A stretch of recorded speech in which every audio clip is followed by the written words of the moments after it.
Colleagues, good morning. Morning. It's good to be here. I thought I should not miss this event because it's an event that we've been looking forward to. It's just a bit disappointing to see that we are so empty. We are two colleges and we should be filling the space. Prof. Kanta, I don't know where people are.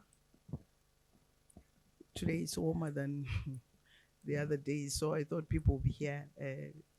And that maybe creates a bit of a concern of the struggles that we normally talk about of teaching versus research or whatever the case are. But I just want to say good morning and welcome to all of you. My name is Miso Dube. I'm the Deputy Executive Dean of the College of Science, Engineering and Technology. I want to acknowledge the colleagues from Caes. I see Professor Ganta, who's here, the acting Deputy Executive Dean from Caes. We will be joined also by Professor Mapori, the Executive Dean for Caes later on. She's in a meeting right now. I also want to acknowledge the management from both colleges. I see the school directors, I see the heads of portfolios from both colleges. I also acknowledge the colleagues from DCDT who are here with us to support us, as I believe they are the adjudicators probably. I see somebody nodding because they are always assisting. And also we have got Professor Hatton, who belongs to the College of Science, Engineering and Technology Samoa, but is at UP because I see her name in everything at the university. So thank you so much for being here again. I think you were on the program reviews. You were in the program reviews yesterday for the past 2 days. You've been here last teaching and learning festivals and other things. So we really want to appreciate you being here and supporting us as a college and working with us in this path. So teaching and learning is very, very fundamental for us as a university, as a college, or as colleges, because that's what brings us here. We are here to develop learners, students. We call them students at university. So it is very, very important for us that we all are actually excited about the new developments in teaching and learning, that we share the best practices in teaching and learning, and that we celebrate those in our midst who actually seem to be, stars, who are actually progressing and having a heart to explore new methods, new technologies, as well as to demonstrate how they've actually utilized those for the support of the students, for the success of the students.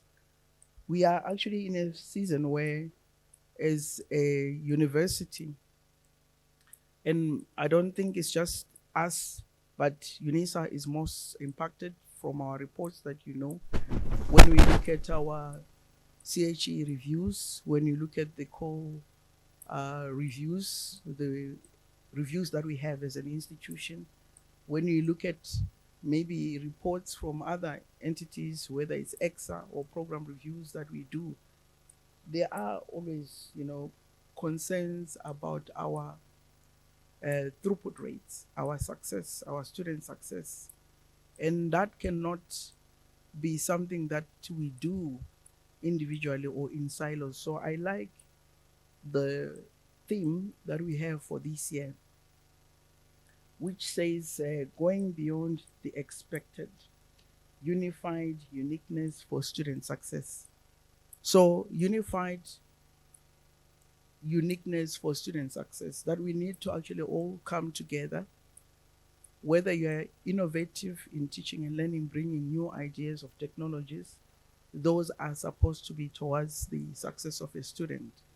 Whether you are coming up with ways of supporting students, so that they are actually successful, whether you are developing or designing material that should be actually something that we do collectively. And Unisa has already put systems and structures for us to do the unified, because it's not just when we're looking at the framework, the FTA that we talk about, FTA, the framework of teaching approach, that we do it as we develop material and we leave it there. But it is just a framework that we need to approach some of these challenges that we experience, collectively. We have to understand who we are designing for. So if we don't understand the demographics of our students, we struggle with the design. Do we know who we are developing, we are designing for? We have to understand who and what sort of environment our students are sitting in, even for their learning, their assessment. Is it conducive for them to be successful? Also, we have to actually embrace the technologies that are coming on our way, because they provide us opportunities. So there are some people who can develop technologies to enhance our teaching and learning, and we should not shun away from that. I think we are in an era that if we are not embracing technology, as we have seen with the pandemic, that we will be left out. We are actually being overtaken. The space of teaching using e-learning model is no longer a signature for Unisa. It's not a signature for us. It's not unique to us. The other institutions have seen the opportunity during the pandemic of using e-learning, and there are several that are coming there. It is said that those who think that we have the know-how and that we've been in the game for a long time, we are being left behind, because we are doing things the way we used to. We are still insisting on wanting to post things the way we used to post them. Yet other institutions that were doing that have made significant strides, and we are now catching up. We are seeing so many things that are actually coming from the institutions that are residential, but because they're embracing the technologies, they're actually making more progress. They're actually moving forward, and we are now chasing behind. Yet we should have a lot of knowledge and data in our midst that if collectively we could come together, we could have that uniqueness for student support. So I always hear us really getting so worried and worked up by the space that we are in worldwide, because we cannot ignore that we are living in a world of, artificial intelligence or digitalization, or, just the technologies that is transforming each and every day. So if we are going to sit in our own spaces and do things the old way, we definitely will find ourselves out of business. So we need to start stepping out of our own spaces, raising our hands and asking other people to assist us to understand this era that we are functioning in, so that we are not overtaken or we are not left behind. Because there are several opportunities that the technologies actually are bringing forth. Of course, there are several opportunities, but we need to be cognizant of also of the challenges that the technologies come with, and know how to actually embrace those and prepare ourselves so that we mitigate them, but also we develop students such that they can use the technologies ethically, that there are ethics that are related to the technology that they need to actually embrace. Because to just block them will not help, because you have no control anymore. So you have no control of the content on what they actually are accessing. You have no control of the way or even their environment that they are in. But what we need to do is to strengthen our own knowledge on what it means to be in this environment, in this digital environment, what it means to actually have learners that are even more advanced than we are when it comes to the technologies, but also how do we actually then really, at the core, plant integrity into it, academic integrity, and actually we talk to the students so that they understand. So I'm just encouraging us that some of these platforms are not platforms for us to come once in a year and hear the best practices, and I go back and do my own thing the old way that I'm doing. There are several people that have come onto this platform year after year with fantastic ideas of what they are doing in their own spaces. But what is said is that it remains in those small spaces. We are not seeing it actually, being spread out in a department, in the school, in the college. We are not seeing that best practice being adopted across. So we celebrate the same people, they excel in those few modules. When we are trying together to see if this nice,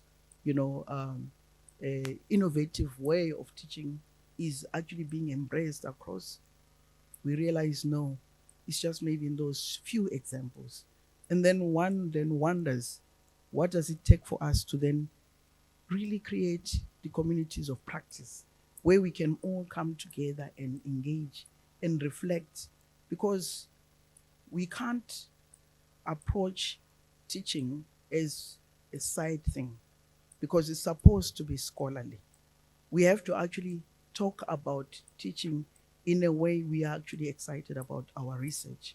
So how does it actually then take us to a space where I can then reflect, I can see the new methods that are out there, pedagogies that are out there, I can actually embrace them, I can consult those that actually are delivering in a different way, that I can also learn from them.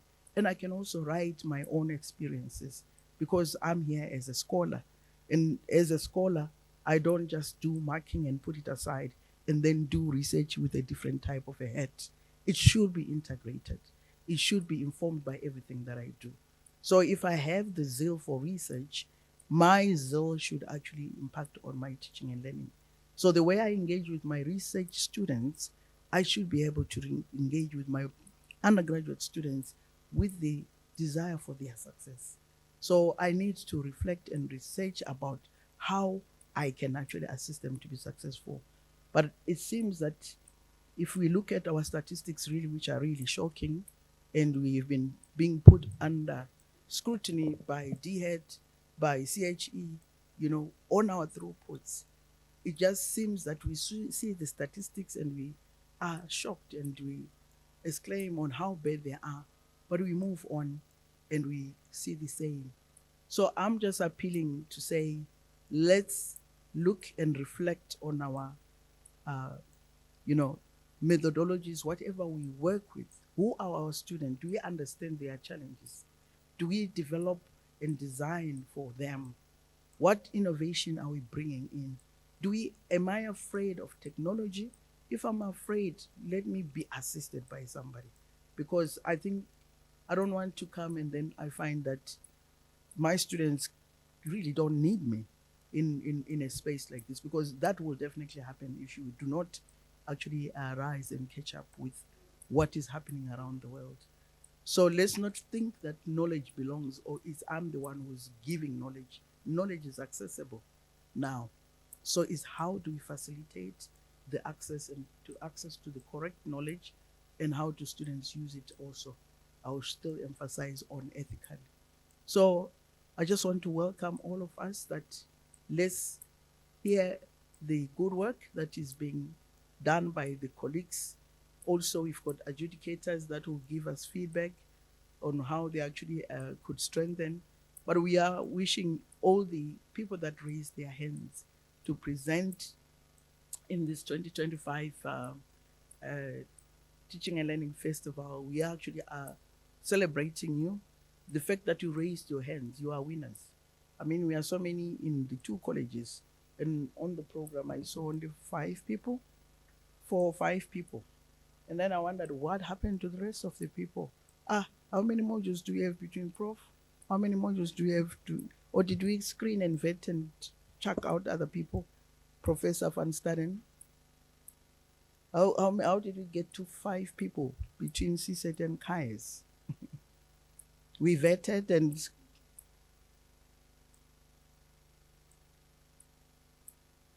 It's the same pandemic of withdrawal that we see every year.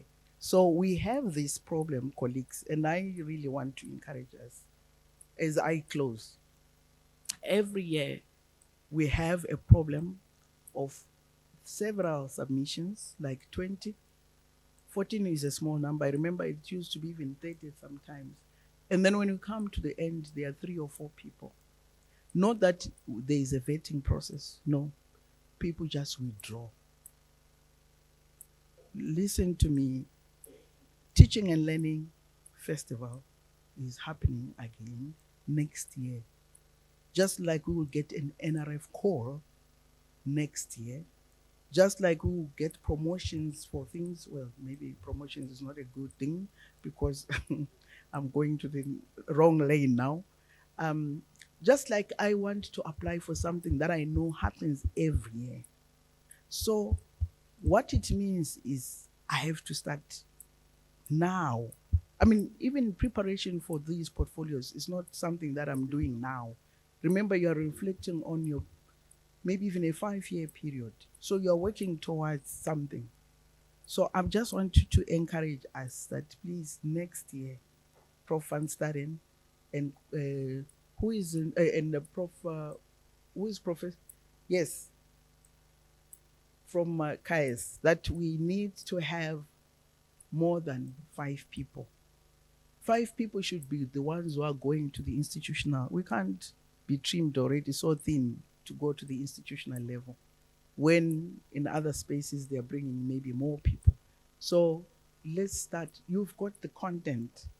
Just don't get, pressured for time right at the end. You prepare for it while there is time. So I'm just encouraging all of us. We have got several academics here who have the potential to demonstrate what they are doing and doing well in their spaces. So please come and share with us. We want to learn from you. With that, I'm just welcoming you to this festival. Please, it's a festival. Let's support each other. Let's enjoy the time. Let's learn from another. But after this, let's follow up on the colleagues that have presented and invite them in our own spaces for them to present in our department, for us to exchange ideas. Let it not end here, and then we see them again next year. So I would like to see them in the department, in the schools, at the college level, where they're actually coming just to show at the college board, you can come and present and show us how you actually do things. So if you want a slot, absolutely, we will give it to you. So, but let's not leave it here. Let's have it so that we can take it. And also those who listen, we don't just say, I'm also doing that. It's not working. We always say, it's not working. Students will not respond. But he says beyond something, beyond the expected. So we are doing beyond what is expected for us to actually work together to ensure the student success. So with that, thank you so much for your time, and let's enjoy the day. Thank you. Words of motivation are related to the work that you do. I think the biggest highlights for me, you talked about student support and student success. You also mentioned the issue of the changing demographics, that our students are no longer at work. They are here on campus with us. They also happen to be much younger. So which means that they require our time and attention more than ever before. So I really think it's fair and reasonable to accommodate them in that regard. You also mentioned the issue of communities of practice. I do know that there's pockets of that happening, but it's not really yet official in that way. And I really do wish we can sort of find a way to make sure that that happens on a formal basis, so that we can share best practices, we can see how we can do certain things better, and really just be there for our students in a way that is meaningful. You also mentioned lastly the issue of technology. I really do appreciate you saying that, because without embracing the technology, I know some of it is described as destructive, but we really have got no choice but to embrace it. I know AI, as you've mentioned, has caused serious challenges. And there's also opportunities related to that. I'm hoping that the university soon, Prof, will give us a proper guide as to how we handle the AI that students use. And another comment that I had the other day is that how can us as a university expect lecturers to use AI for certain activities and not allow students to actually use them for their work? So really, we are at a crossroads where we have to describe new ways of critical thinking and critical learning. And I think it's up to us as the colleges, the not siblings, the twins actually, to describe, or rather to prescribe a way in which the university can go ahead with that.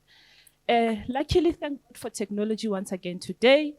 We are on item number 2, where I have to call in the keynote speaker, Professor Kambule. He's over there on his phone. I had actually requested Professor Kambule to give me his bio, and he actually didn't respond to my request. And Prof. Staden, I think, as well tried to get the bio from him, and I don't know, he's busy, he's running an institute. But thank God for technology and LinkedIn, I managed to find his biography here, and I'm going to read it from there. Professor Thabang Kambule obtained his BSc degree with majors in chemistry and mathematics from the University of Swaziland in 2005. In 2007, he enrolled for a MSc chemistry degree with the University of Johannesburg, where he graduated cum laude in 2009. Wow. In the same year, he then enrolled with UJ for his PhD in chemistry and was awarded the Faculty of Science Innovation Scholarship. His PhD thesis titled Natural Organic Matter in South African Waters, Characterization and Treatability and Methods of Effective Removal from Water, was examined and passed by experts from the and was conferred on the 4th of October 2012.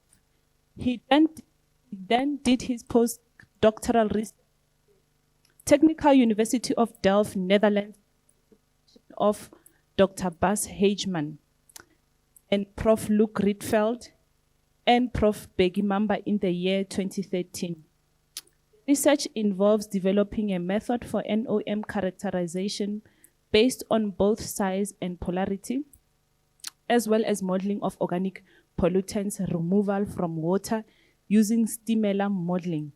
In January 2014, he returned to the University of Johannesburg, where he resumed his lecturing duties till the 31st of August 2014. And currently, Professor Kambule is the head of the Institute of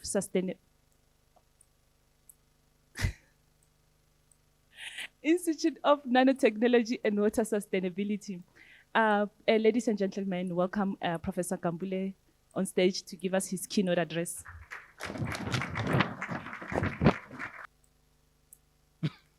Okay, it's fine, I won't touch. Colleagues, many apologies. They say that just before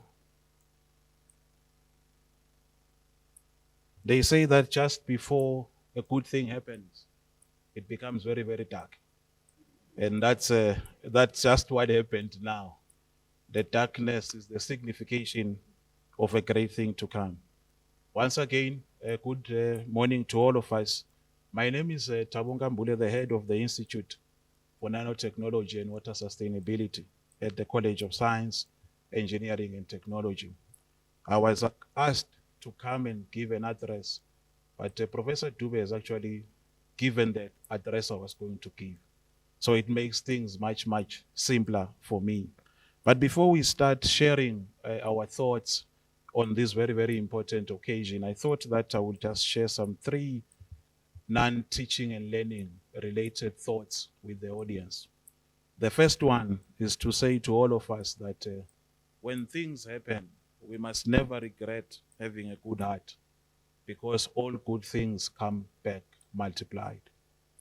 The second thought that I want to share with all of us is that if people don't match your vibe, you must change the people. You must change the people, not the vibe. And I will talk about why I'm talking about these things later on in the presentation. If people don't match your vibe, keep your vibe constant, but simply change the people. And lastly, that nothing kills you faster than your own mind. Stressing over things that are out of your control is not good for one's health.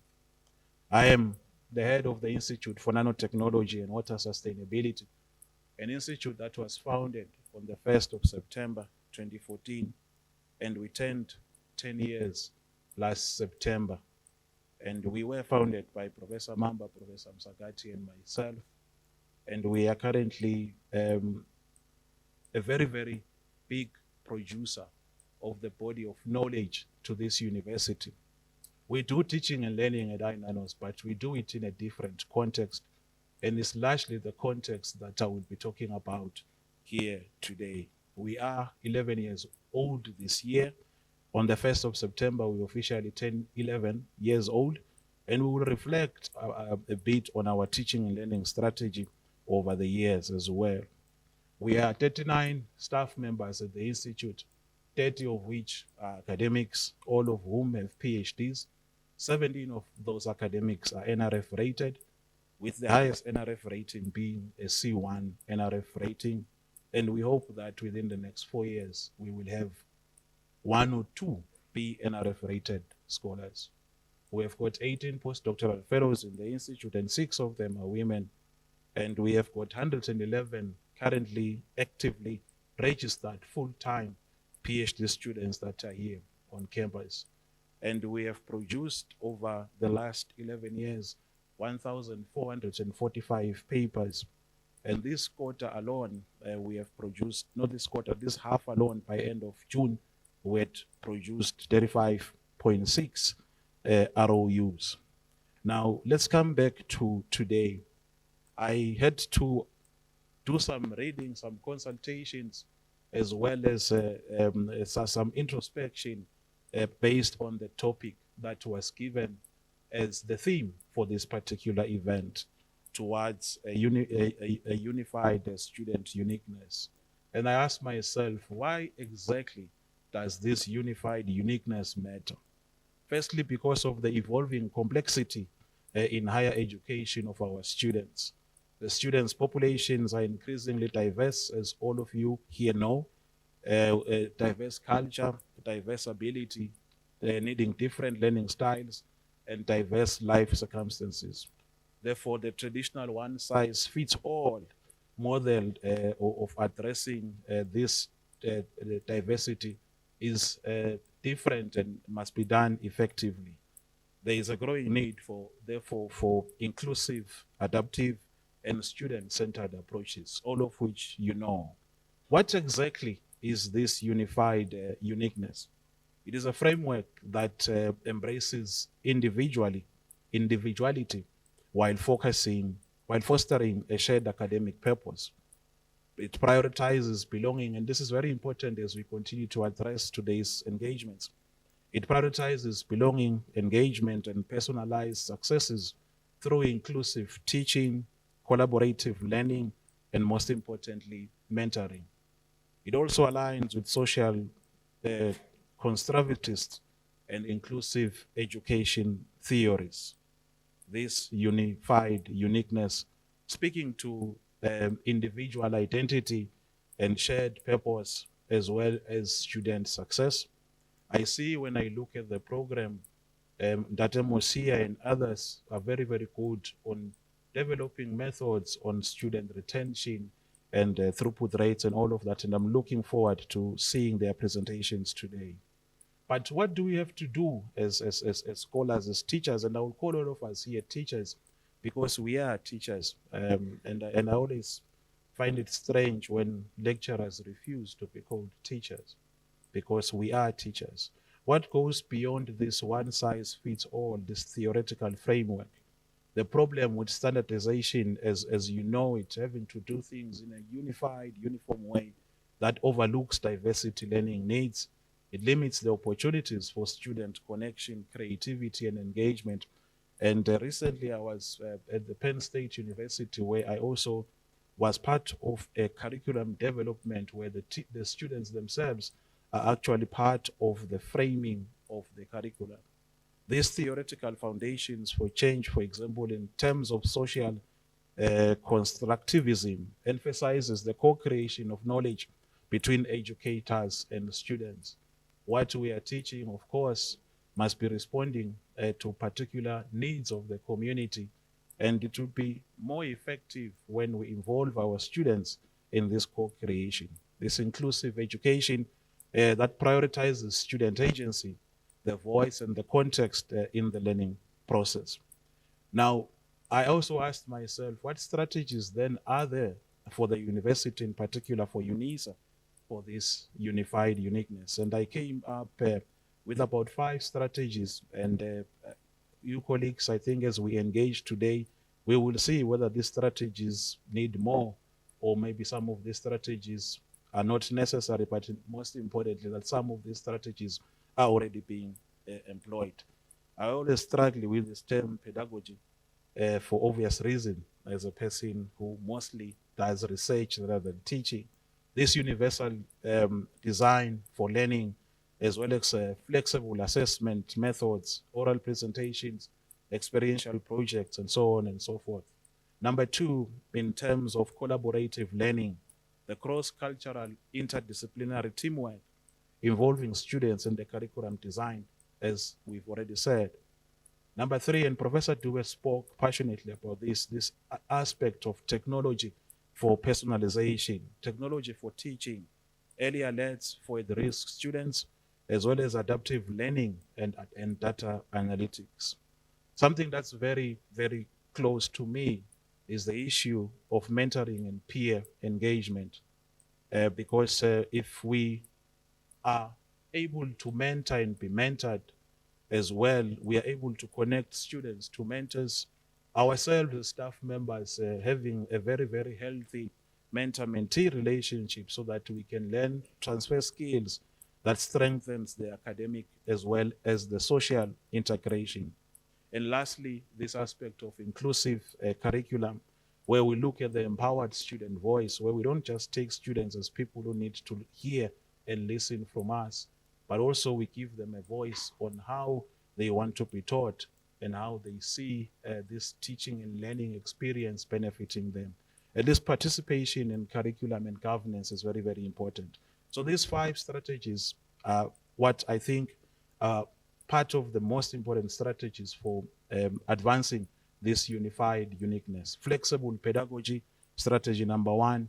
Collaborative learning, strategy number 2.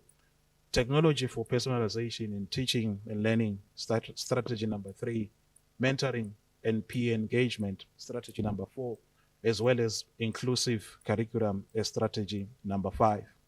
But bringing these things closer to home, how do we apply this unified uniqueness at Unisa?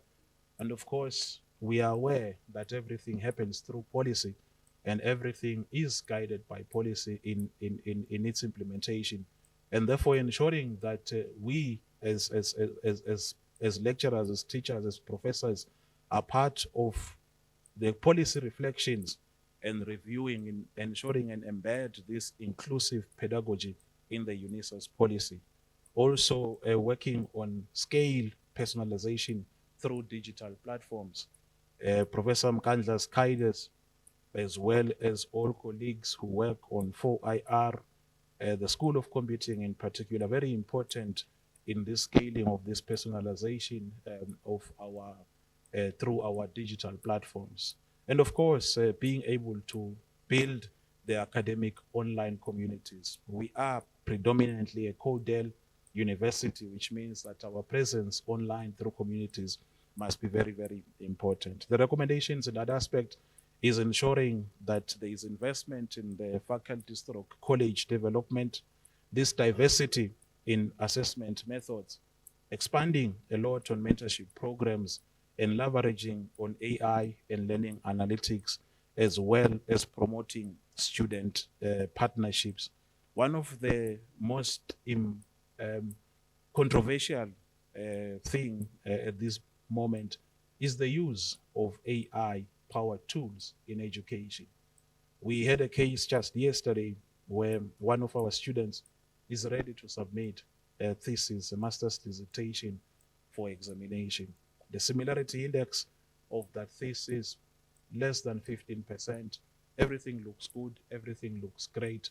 And just as the supervisor was doing the final quality checks, we had to check the AI contribution into that thesis. And the AI contribution is 76% into that. Something that is worth discussing and worth talking about. Our proposals, we write a lot of proposals. Our students go through a very, very intense proposal defense process. If you read these proposals, not all of them, but some of them at face value, they look great, but the English is good, but the English does not make sense. And the English does not make sense because of AI. Through Professor Mbuyu, one of these days when me and him were sitting enjoying something brown on a weekend, he says to me that there is a new tool which is now called a humanizer. A humanizer is supposed to make AI disappear. So you write through artificial intelligence, then when you are done, you use another tool called the humanizer to make the work look like it was not written through AI. And I asked Professor Mkandla, as we have a discussion on a Sunday after reading a few verses and reflecting on the power of God in our lives, how exactly is CAIDES, the School of Computing, Dr. Pahlane, and us are contributing to the discourse and discussion on the correct usage of AI. We shouldn't demonize it, but we should also be careful about it. But so we need to lead the discourse where South Africa's biggest university, I'm sure with the highest number of academics in the university, we should not be led by other universities in presenting solutions on regulating the correct usage of AI in our teaching and learning. And the question, and I hope today this will be discussed on how exactly do we correctly use AI-powered tools and then guide and assist our students doing the correct thing through that. Professor Tunzibu, for patience, a professor of photonics, says to me that there are good algorithms for data analysis. She talks about spectral analysis that plays an important role in various fields. In the fields of photonics, for instance, due to its ability to learn in either supervised or unsupervised ways, machine learning can be employed for spectral data analysis. She talks about the integration and application of this machine learning in different techniques being a key for the design and development of the next generation POCs. And her work has worked on these spectral algorithms for data analysis correctly being applied in the field of health. And it promises to give quick and automatic diagnosis, efficient extraction of valuable information from spectral data, improved accuracy. And she talks about some of the future perspectives being on deep generative models, for example, that are able to resolve the challenge of limited data, and parameter tuning in being able to control the learning process of these algorithms. This is just an example of how multi, intra, trans, cis, and interdisciplinarity comes into innovative teaching and learning. So what leadership attributes then are we looking for here at Unisa that will assist us top-down to implement this unified uniqueness? One wise man once said, true leaders don't create followers, they create more leaders. So the challenge is in the higher institutions to reimagine our success through teaching and learning. Unisa can unlock this potential and empower students to thrive, celebrating the individuality of learning and fostering collaborations, academic cultures. Transformation, of course, must be rooted in human connection, innovation, and shared purpose. Which is necessary to build a responsive and just higher education future. Now, coming closer home, and I had to, last night I did not sleep, I must tell you. I really had to go deep into reading because I do research. The Center for Innovation in Teaching and Learning here at CSET was established in 2022. And the purpose of this center is to support capacity building, to allow innovation in teaching and learning, to enable professional development that underscores the benefits of using digital technology to enhance teaching and learning, and to establish communities of practice to promote exemplars of best practice of pedagogical initiatives using digital technologies to enhance teaching and learning, to enable professional development, to capacitate STEM academics to do research on CODEL, STEM education, and the scholarship of teaching and learning for teaching and learning, and of course to support CSET staff on engaged scholarship. Specifically, this CETAL is addressing one of the biggest problems faced by Unisa, which is access to devices, connection problems, and funding. And I'm aware that CAIDES and School of Computing, again, are working on a proctoring team to deal with issues of invigilation and stuff like that. Also, issues of online assessment, convenience for students, and flexibility versus guaranteed integrity. This communication and assessment in STEM subjects, the virtual and remote laboratory work is part of the vision and mission of the CETAL, and also in terms of assessment feedback and automated assessment, and in particular to look at supporting to the special groups such as students living with disabilities and students in rural areas, students in correctional facilities. I then asked Professor Dube to say, Professor Dube, can you please help me understand what exactly is the scholarship of teaching and learning? And I thought I would come and preach to the already converted and re-give the definition that Professor Dube gave to me. So the scholarship of teaching and learning and CODEL research in STEM disciplines combines two very, very important aspects, as Professor Rapport calls it. It combines good teaching as well as combines scholarly teaching to ensure then the scholarly teaching, the scholarship of teaching and learning.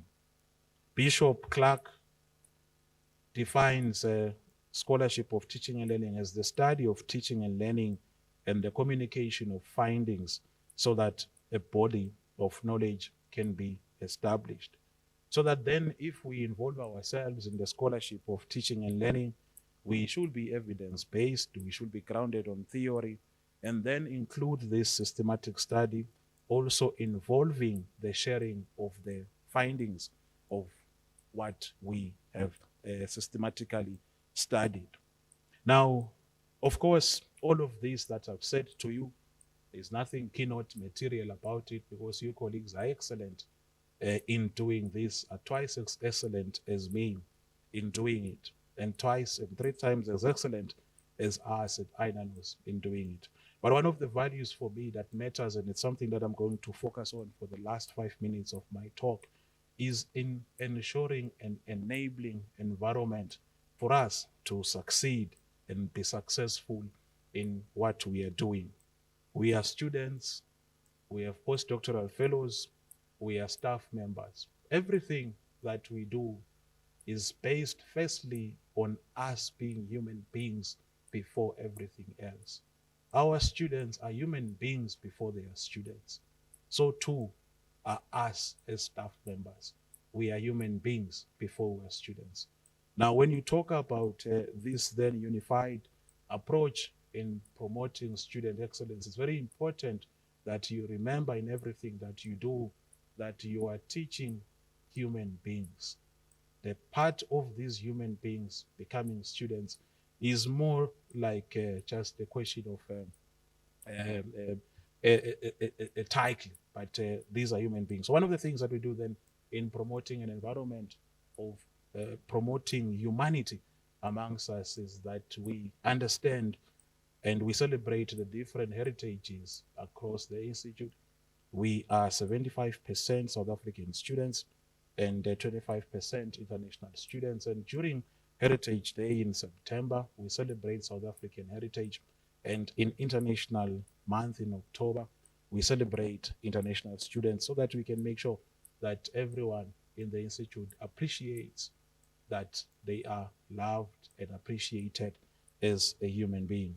Secondly, in terms of ensuring that you involve the communities in this pedagogy of your teaching and learning, in this response to research, that these communities must also inform you and feed you of the research questions that you respond to, not for only the research questions as thought by ourselves as professors in our offices, enjoying a good cup of coffee, but also to integrate and interact with industry who are going to inform us of the challenges that are faced in the real life, so that when we do our research, we do a research that speaks to the needs of the communities. In this example, for example, we had Rand Water, Johannesburg Water, Umgeni Water, as well as Ervat Water at the council chambers where they came to tell Ainanos what problems are faced by them in terms of water issues, and then we will be able to solve those. One of the 5 strategies of this unified uniqueness is in ensuring the strategy of collaboration internationally and nationally, especially regionally, because we are the biggest university in Africa. And in so doing, then our response is to ensure that we find partnership with our sister countries. This particular example, we had gone to the Lesotho Highlands water project in Lesotho, where the water that we drink here in Gauteng comes from. And in producing and providing solutions of water sustainability, it was important for us to understand water from the source, what challenges are at the source, and then we go deeper and down with them. And of course, these industry partnerships, these industry collaborations, but also exposing your students to these industries is very, very important in what you do. And in these interactions then with an example of Makhali's Water, where our professors went there to hear from Makhali's Water what the challenges are, to engage with our own students who are based at Makhali's Water and our students who are based here, or now they are solving particular problems in that field. We also spoke about the aspect of engaged. We are talking about engaged scholarship, engaged everything, and of course we are happy through the initiative of the CSET Engaged Scholarship Committee through Professor Rapport. I know that there is the Learner Research Summit that is coming, and we contribute to that. And that Learner Research Summit is very important in bringing the schools here to this very podium, where we're able then to take our offerings as the college into these various schools, the future scientists, engineers, and the future everyone. And they always say that charity begins at home. Just across 2 kilometers away from here is the Florida Lake. And on Mandela Day, we as Ainanos were there to actually clean that Florida Lake so that those who go in the park will be able to enjoy themselves in that park. The issue of mentorship, which was strategy number 4, in what this uniqueness is about. And I gave the reflection that true leaders don't create followers, but they create more leaders. Very important amongst ourselves, again, as staff members, even before we go to our students, to recognize, appreciate, and accept that we are at different levels. There are those who are at emerging scholar levels, and there are those who are at established scholar levels. And that those who are at established scholar levels must work and bring up with those who are at emerging scholar levels. I said this 6 years ago when I began leading Ainanos, that I am abolishing the usage of the phrase junior staff or senior staff. That does not exist at Ainanos. Because when you start calling people junior and senior, you are creating a barrier that will become very, very problematic in how you progress. But of course, to recognize the categorization in terms of established or emerging is very important. I am a former PhD student of Professor Peggy Mamba on the left in this photo. You were still big back then, and you can see me looking very, very hungry in the center. I think that is a photo that was taken in 2008 at the Shaga Marine World in Durban. And I must say that we were not paid good stipends as students, and it shows in my face there. But I put this photo simply just as one example, not in terms of weight, of course, but as one example of these effective mentor-mentee relationships where if us as leaders are able to come up with strategies for effective mentor-mentee relationships, pairing colleagues that will commit to each other, developing trust amongst themselves, and also formulating an important research questions, giving each other roles and responsibilities, as well as collaborating for results. It is possible for the established mentors to bring the emerging mentors up with them. As I draw towards the close, I've got 3 more slides left. Again, I speak to us as academics who must operate within a team, that when you operate within a team, of course, there will be issues of conflict at times. And there are what are called the 5 dysfunctions of a team: the absence of trust, the fear of conflict, the lack of commitment, the avoidance of accountability, as well as the inattention to results.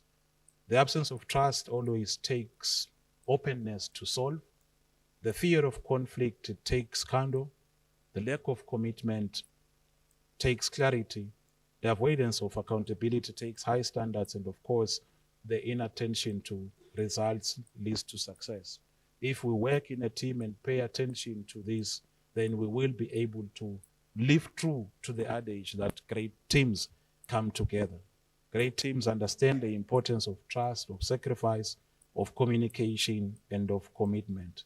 And finally, of course, I conclude this part about teamwork in ensuring that we must take care of each other. We must treat each other with kindness as staff members. I joke that, and this joke may put me in trouble one day. Pay attention as you walk out of your office into your car. Pay attention, walk in silence. You will notice one thing. As people walk, you hear that rattling sound from their bags. And most of the time, that is because people are carrying with them medication to calm them down during working hours.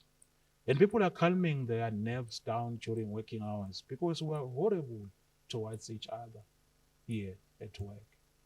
And when we are horrible towards each other here at work, we will not achieve anything. If you are not working from home, you are spending an average of 8 hours here at the office. This is where you must be at your happiest. This is where you must be at your peace and at your calm. But that will not happen if we don't treat each other with kindness. Yesterday we had an Inanos braai, and I asked all staff members to hug each other, those who have wronged each other, in the spirit of ensuring that we are well here. I plead with you colleagues. There are some colleagues that are looking at each other, and you can say, if you can switch off the lights and put nopkiris, a lot of colleagues will walk out of here with big bulbs. Let's treat each other with kindness, colleagues, at the workplace. My final slide is about leadership attributes to all of us.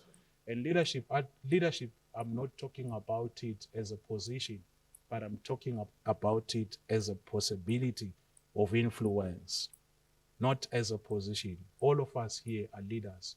We are influencing correctly our different workspaces. All of us are leaders here. We're all leadership. We're very blessed with this hall is very blessed with leader. A great leader always gives credit to their employees. They welcome their leaders, their ideas of their employees. They encourage growth and support it. They care about their well-being and not just their work. They value their personal time as well. Stop sending emails at midnight so that colleagues can sleep and relax and come back refreshed the following day. They lead by example and make tough decisions, but they make them with compassion. Colleagues, I wouldn't have been able to put together this talk if it wasn't for the various consultations that I did at midnight and 2 in the morning, this morning, to Professor Dube, to Professor Eva Rapo, to Professor Mtunzi Wufa, to Professor Kone van Staden, and to my favorite Professor Gugu Moche. I thank the Institute for Nanotechnology and Water Sustainability for allowing me to lead them. And I thank you, colleagues, both from CAES and both from CSET, for being here to listen to us. And I thank my right-hand man, Professor Jack Madito, who is watching, smiling in this very, very podium. Colleagues, thank you very much.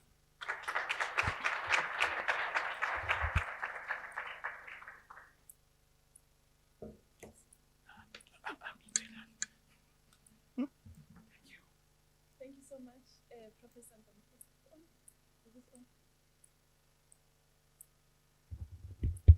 Much better. Thank you so much, Professor Kambule. I think I've got so many words to describe you today, but one of them definitely that you should add to your CV is great philosopher. Thank you so much. I really appreciate that. As I've said earlier on, that I'm not alone today. I do have a co-pilot to help me drive this big. Pilots are for what? For flies, right? Maybe we're in a Boeing 707. I don't know, one of those. I am going to hand over officially to Dr. Ledwaba to continue with the program, as we are on introduction of adjudicators. Thank you to Prof. Dube once again, and thank you to Professor Kambule for that really great, I think I can call it motivation. You gave us more than what we expected. You really did a wonderful job. And I'm so sorry, let me apologize for forgetting the full name of INANOS. We get used to just calling it INANOS that we forget that it's actually an abbreviation. So thank you so much once again. Dr. Ledwaba, over to you, and I'm hoping that you can take us through the whole day and make us happy. Thank you, bye. Thank you, the program director. And can we just give the round of applause for our speakers, guys? You know, one thing that it was from this presentation, both Prof. Thabo and Prof. Dube, is like our desire, and we need to celebrate our student, and we need to believe in our student. And that was the message that we can take home, that our life of the student need to be celebrated. And our desire is to see that our students, they get success. You know, when somebody talks about desire, you understand that we all desire a good thing in life. And when somebody talks about celebrate, we always celebrate. So let's celebrate our students. For our students who registered with the Unisa. And they say we are going beyond, and we are unifying our students from different cultures, from different backgrounds, and this is what we are doing today.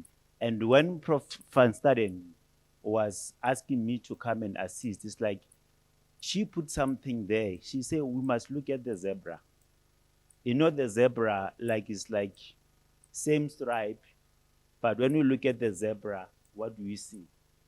So it's like those stripes, as much as they are the same, but when you look at it, it's like, wow, we celebrate, we desire. Whatever move that the zebra is doing is what our students, they are doing, and we need to celebrate them. My job here is to get into the second session, whereby our lectures, they are here, and our adjudicators, they are here, and they are here to hear what actually Unisa is offering. So I'm going to introduce our adjudicators, which is Prof. Marie. Can we clap hands? Can we see Prof. Marie, and we clap hands for Prof. Marie? Who is Prof. Marie? Prof. Marie, she's an associate professor at the University of Pretoria in the Department of Informatics. So where she's interested in understanding the effect of technology, as we saw that technology is very important, and we need to adapt. And this was Prof. Thabo was saying, we adapt in this changing world. Are we adapting to technology? Are we adapting to our changes? So where are we as the university? So as we can see the profile of Prof. Marie there, I'm not going to read it just to save time. Then we've got Miss Jane. Can we see Miss Jane? And I think Miss Jane is our home, we'll say our home mother or our home girl, depending which age are we, but is our home mother here. Then as you can see her profile there, she's in the house. Then we've got Dr. Maurice. Dr. Maurice, I believe, also our home mother, our home sister here in Unisa. Then we'll have Dr. Christo. So, you know, yeah, can we clap hands for Ms. Jane, everyone? And the nice thing about our adjudicators is like we've got the women here and the men. It's the balance equation, because you remember we are celebrating our mothers, we are celebrating our women this month. So those are the people that they are going to look at our presenters. So we are going to start with our first presenters. And the first presenter is all about the introduction of the module design. The name is Ms. Jane. So Ms. Jane is going to take us through what, and as you can see there, you know, we like technology because everything is there, so we can just go through fast and see what Ms. Jane she's doing because of time. So can we clap hands for Ms. Jane as she's coming back to present what is all about the design of the module.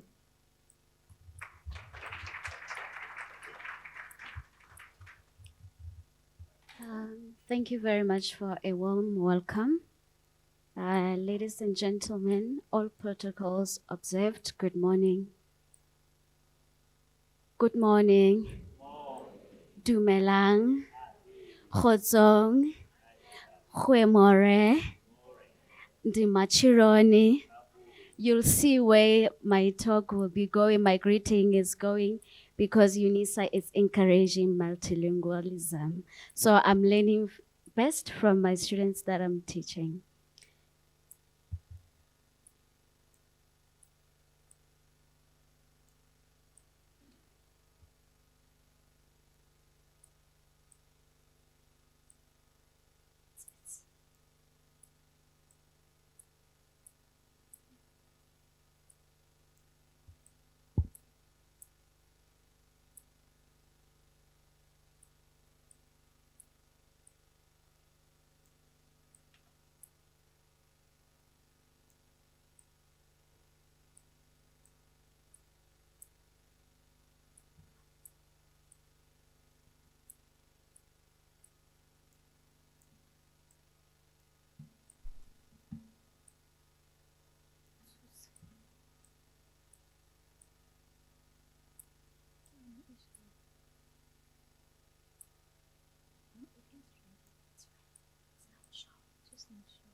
As already greeted, thank you so much for allowing me. It is a great honor to be here and present to you category number 2, the Excellence Award for Module Design. My name is Ntabiseng.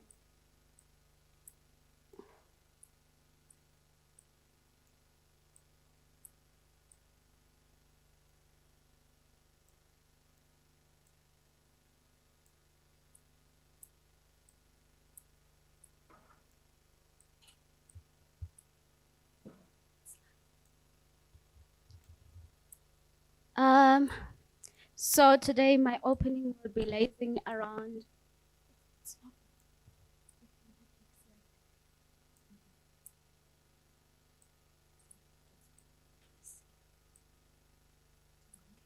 Can you please open my presentation here? I'm going to see the presentation as I'm working.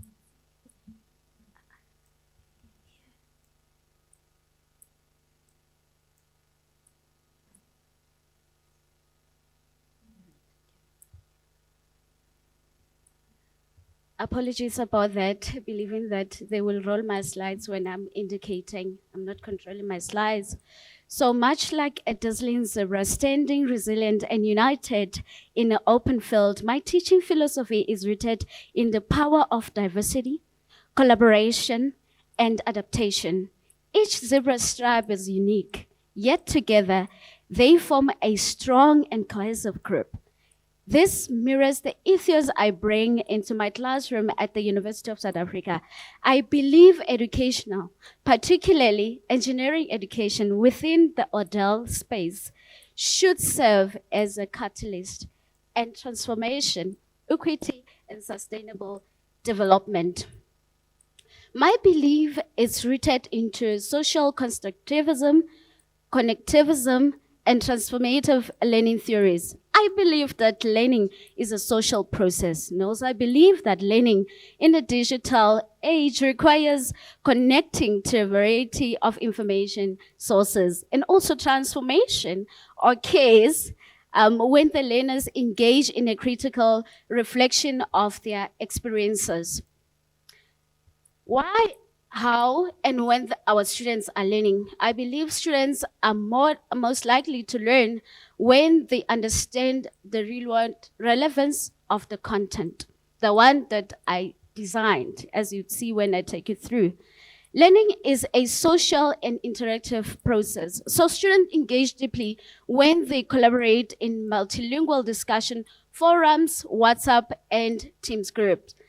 Students learn most effectively when the materials are available across modalities and time zones.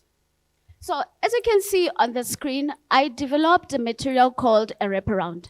A wraparound is a mini version of the prescribed textbook. What is unique about this material is that it integrates the indigenous knowledge and Africanization, also complementing the SDGs.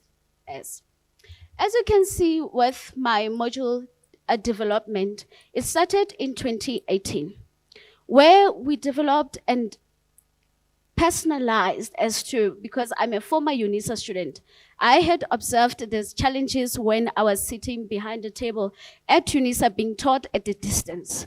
It was so cold and so frustrating because I don't see who's lecturing me. I don't hear what are the desires or what are the end goals of the module. Then therefore, with my past experience, I was able then now, as I'm a lecturer, be able to design the material that speaks to our students. I had learned that I'm not teaching myself, but I'm teaching the students.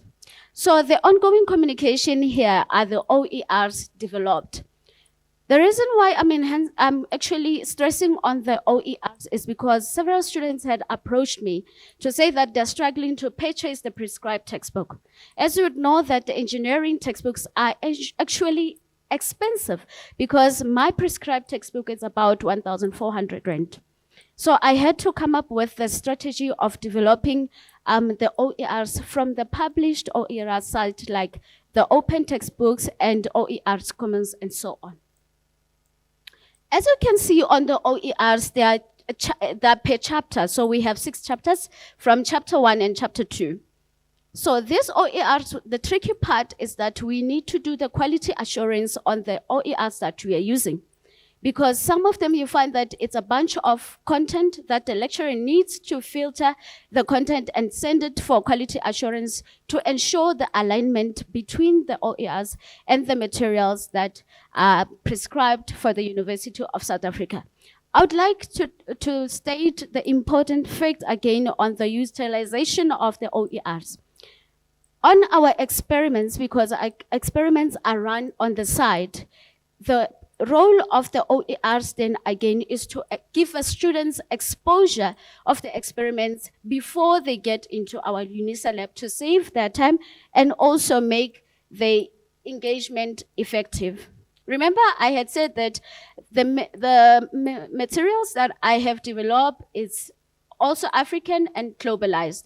As you can see there, one example is the one of the kernel. The kernel is an example that you can relate, be it you are in a rural, urban, or well-established countries. I would like to stress on this one that our Unisa students don't come from the same background. So I kept in my mind when I was designing my module that students come from different backgrounds, be it's rural, be it's age-related, and so on. So the content that I have developed, it has to be as simple as that. The unique collaboration that we bring again, it's not only on WhatsApp groups, but it's in the Microsoft Teams where I designed the links. So these links allows the students to engage at any time from anywhere they are. And what's unique about these groups is that I encourage the student to group themselves based on their language, comfortability, where they stay, and so on. You will see as we go on that we also encourage students to help us to develop the glossary, because glossary talks to them, not mainly talks to me. Although we meet and come and discuss it, we role play here. You would wonder why I copied that group too. We take our engineering education as a game. We gamify it so that students enjoy. When they enjoy, then learning occurs. So what happens here is that we have a group leader. If a group leader didn't perform on the certain chapter and exercise or assessment, then they become demoted, and the ones who performed best, they become the leader. Then this gives us a consistency of best performance. You will see when I'm presenting our throughput. So as you can see on the glossary that we encourage students to use multilingualism, because I believe that if you can translate it back to your mother tongue, then you have learned something, then you can relate. That's how I believe that myself, I relate, because when you tell me about engineering problem, I have to visualize it, to internalize it, and to see it. So that's where you would see that if I take an example of fluid, some in Sotho, they will say it's metsi, amanzi, metsi, and so on. So that's what we do in our classroom that is unique and talks also to the curriculum that we want to develop, that is multilingualism. As you can see there, we're not only catering our curriculum to suit only the able student, but we also cater our qualification to suit the differently able students. You would see on the self-evaluation quizzes that I have developed, it has a video visualization, it has scenario-based exercises that they do in there. Moving on, I have designed the on-screen notes that students can access everywhere and anywhere they are. As flexibility is our nature at the University of South Africa, nobody should be limited, whether by the background or they come from the rural or the urban areas.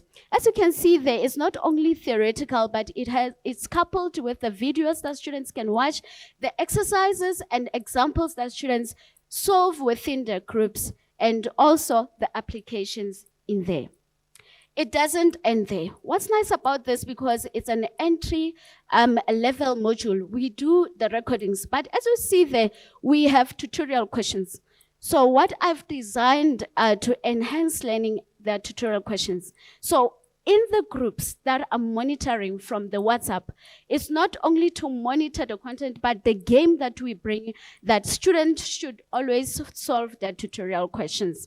One thing that I would like to bring out as outstanding here is report writing at an entry level. How do the student communicate what they have learned? That's very important. And also with additional tools that I'm using, apart from designing the on-screen notes, the quizzes, and so on, I have also I'm using the discussion forum, the attendance. The attendance tool, if you're not familiar with it, it's a pace of the entire year. So it schedules the classes and monitors the classes for the rest of the year to keep my students engaged and not forgetting their classes. And also the special tool that I'm using is a SharePoint. SharePoint students don't just share the material. I do quality and authorize the PDF that they want to share to be circulated amongst the student. It's not just they post. So to enhance what we already have on my modules, I used external tool again, that is Pearson. Why am I using Pearson? Because as I already said that lots of students, they approach me to say that they cannot afford the textbook. So what I've done is to go and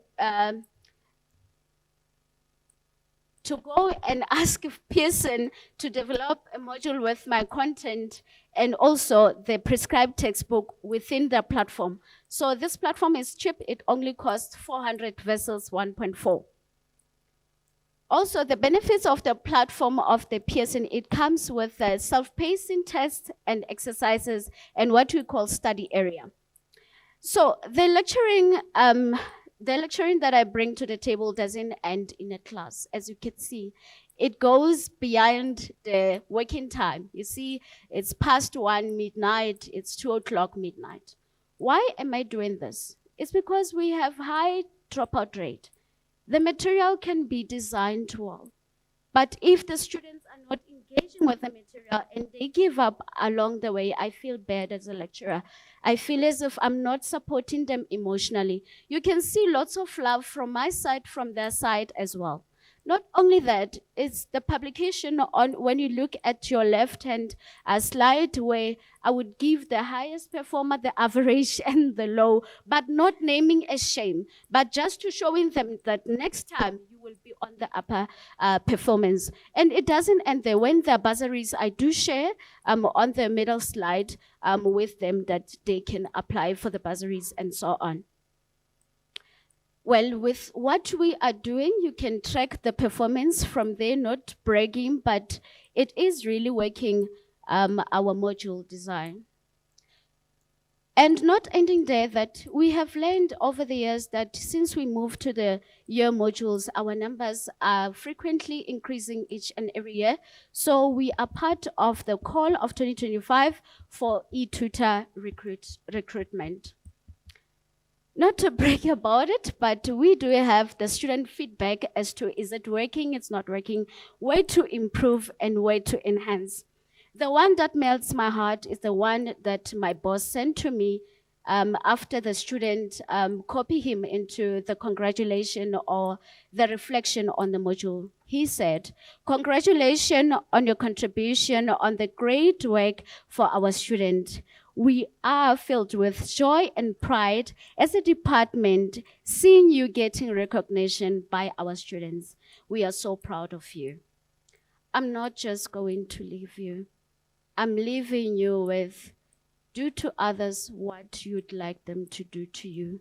If you were students and you designed the modules for them, how would you feel to be served with the module designed by you or the student? So let's serve student with the purpose. I'm not here to work. I'm not here for the winning.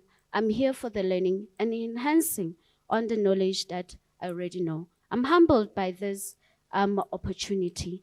These are my reference. I thank you. May God bless. Okay, another round of applause. Are we collaborating enough with our student? Are we giving time to our student in a such way that our student, they will stand up there in the world and says, I am what I am because of lecture, Miss Jane.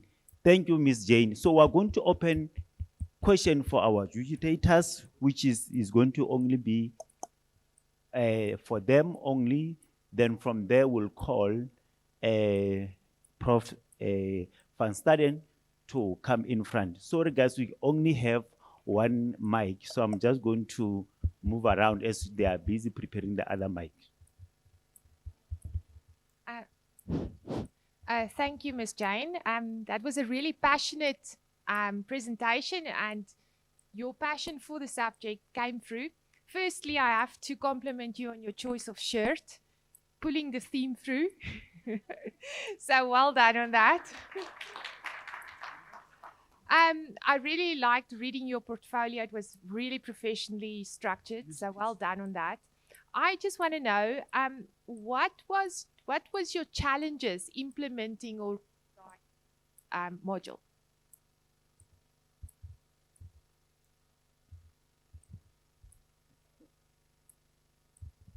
Thank you very much, Prof, for the question. That is my baby. When I got to the University of South Africa, the professor I was working with, he's been going up and down with it, and he said, come, you've been a student at Unisa, come help me. And I started working with Mr. Aubrey from Dr. Bruce's office. It was very challenging because he said that I need to put myself as a student. So putting yourself, thinking that you are ahead of that, and you are not designing the material only to communicate, but thinking that you are sitting with a student and you are communicating to them. So I had to internalize, spiritualize, and think about how best can I communicate this to the lowest level.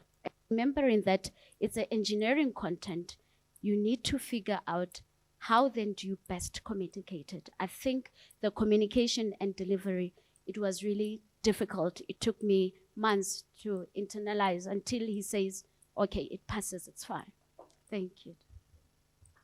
Are we personalizing our stuff, our material? Thank you very much. Thank you very much, Ms. Jane. My namesake, I'm so proud to share a name with you. Well done. Your portfolio is very, very impressive. My question is, I heard you mentioning Dr. Bruce. So does it mean you followed the framework for team approach in designing your module? And the second question is the quality standards for module design. Is there any that you have used, and how has that worked for you? And also maybe share your experience if you've I heard you saying you've worked with Dr. Nduna, meaning that you've worked with DCDT, right? What was your experience? Do you feel they have added value in ensuring that your design is done properly and accurately? Thank you.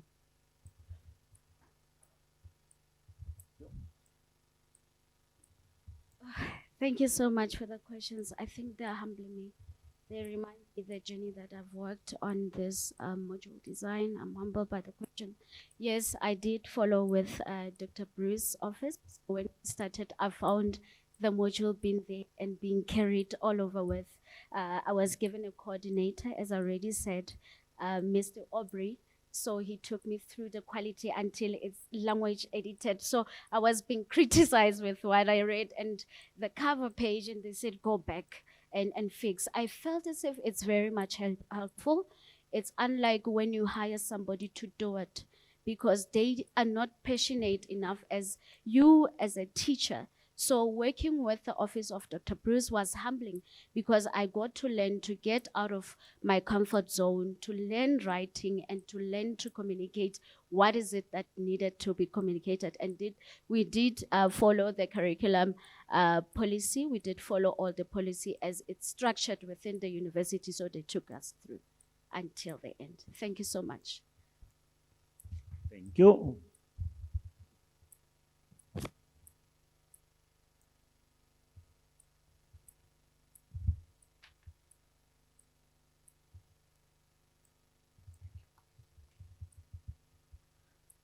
Thank you. From my side also, thank you for your presentation.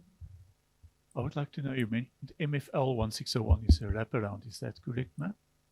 Okay, thank you. How did you cater for formative assessment activities in the design of that wraparound? How did you cater for formative assessment and in that wraparound?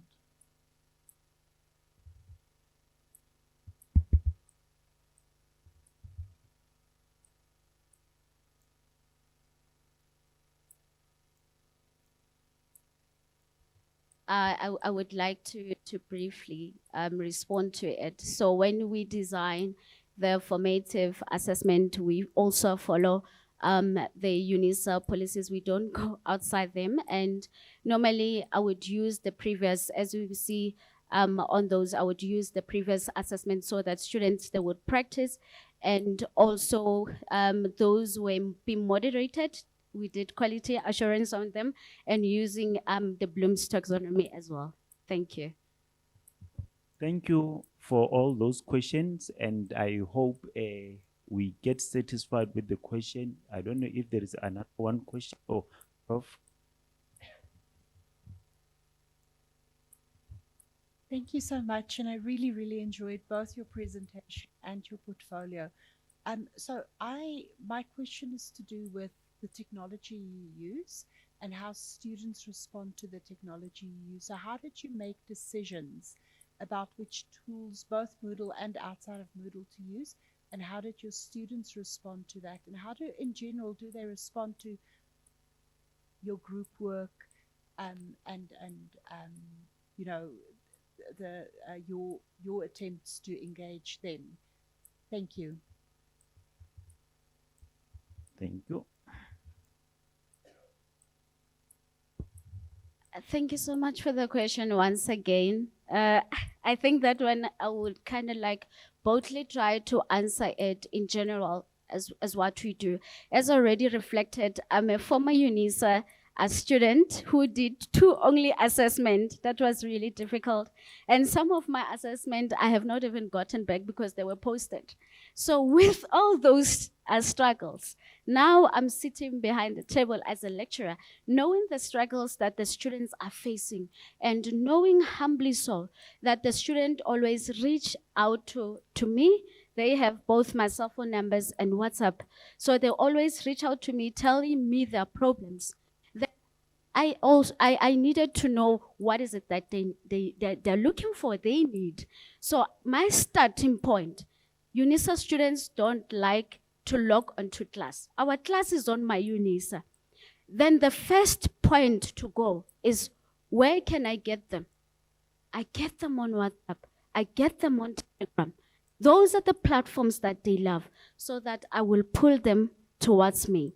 So I'll put something interesting on WhatsApp to say that, look at this exercise. If they're not doing it, I'll put another little bit challenging one to say that, okay, formulate the groups and work within the groups. Within the groups, that's where they get the courage to say that we can do this, because it's engineering, it's quite difficult. Afterwards, I will tell them that I posted an announcement on my module, go and read. So I get to pull them onto my class. And where they are, I'm telling them that on my Unisa, I posted the link. You can enter the class anytime you want to enter those links for you to discuss. Then I will post a problem on WhatsApp that they need to go and discuss on my module, because my module is a formal platform that even the university, if they want to track or pace, that is formal, they can use. WhatsApp is not formal. So that's where I go to reach them. They come to my module to listen. And one thing that I love the most that I've implemented is the utilization of the quizzes and also the questions. Because during the time when we write assessment, they will come flurrying in the class, and I will be calling it a crash class. So everyone within an hour, they will be there to join my class. So I pull them from WhatsApp, wherever they are on Telegram, and pull them to the formal platform that is designed for them to work on. I hope I answered. Thank you, ma'am. Thank you. Okay. Our platform, the right platform for our student. We have the last question before we go for break, because we need to sort out the technology. Prof. Mbowa. Thank you very much for that stimulating and exciting presentation. That's really excellent work and use of technology. Looking at of learning and education. I just wondered, as you look back or into the future, the current gaps that you see in yourself, whether you think a formal qualification in higher education could assist in terms of the quality of teaching, or in terms of the gaps that you have overcome through practice, or that you still have at the moment? And the second part is just to say, yes, people talk about different taxonomies. Have you benefited, or do you think you can benefit more from the scholarship, teaching and learning, where you can get experiences globally from other people and locally from other people, and use them in your teaching? But also to say, I see that your experiences and your presentation of the portfolio is very rich. Can it result in a kind of publication of your own experiences of scholarship, of teaching and learning, that can benefit not only Unisa, but with global reach and influence? Thank you very much. Thank you very much, Prof. As already said, I'm humbled by this moment. I never thought that this opportunity will come in my life, where I'm from rural, and I would share the experiences of the student, putting myself in their shoes, designing what works for them. When it comes to intervention, yes, I believe and strongly believe that learning doesn't end. And as Prof said, if we believe that we know, we get stuck into our comfort zone and others, they passes us. So in terms of interventions, we are looking for interventions and also formalizing other platform other than Unisa. Let's have some plugging, because I heard that some plugins you need to follow the certain policies and so on. We have students who are developing, online tools and so on. Can we use them as well and adapt them into our qualification? Just like the student who's designing the offline proctoring system, can we see how it works? I believe that there are a lot of things that I'm still... In terms of the scholarship of teaching and learning, I have published, it's not many, but I published in terms of what I've presented of the module design. Please go read my paper on the framework of fluid mechanics. It's out. And also I have presented, trying to hear what other scholars think about what I'm doing on the module design. I presented on Model Mode Conference 2024. I was there, and I was appreciated also by Professor Magano, who asked me to keep on going. So learning doesn't end for me, and I am humbled, and I live for Unisa. I'm here to serve, not to work. Thank you. I'm here to serve, not to work. Can we get the last question before Prof. Thamsanqa come in front? So thank you very much for a very inspiring presentation. I'm here just behind you. So in this sort of design that you've used, you specifically used WhatsApp in combination with Moodle. And lecturers do that because there isn't really a good immediate chat tool within Moodle. Should we as lecturers be asking Moodle to introduce that kind of chat tool? What is your view on that? Because we are always sitting astride these two tools. And what's your view on whether we should just be asking Moodle to accommodate us? Yes, Prof. I think my door, it's more open, it's widely open for my students. So I want to believe that on set, trends that we set as lecturers, we start from there. Are you accommodative at the beginning of scared? For me, even worse, it's entry-level modules. They're still scared. What do you do to break their ice so that you let them in?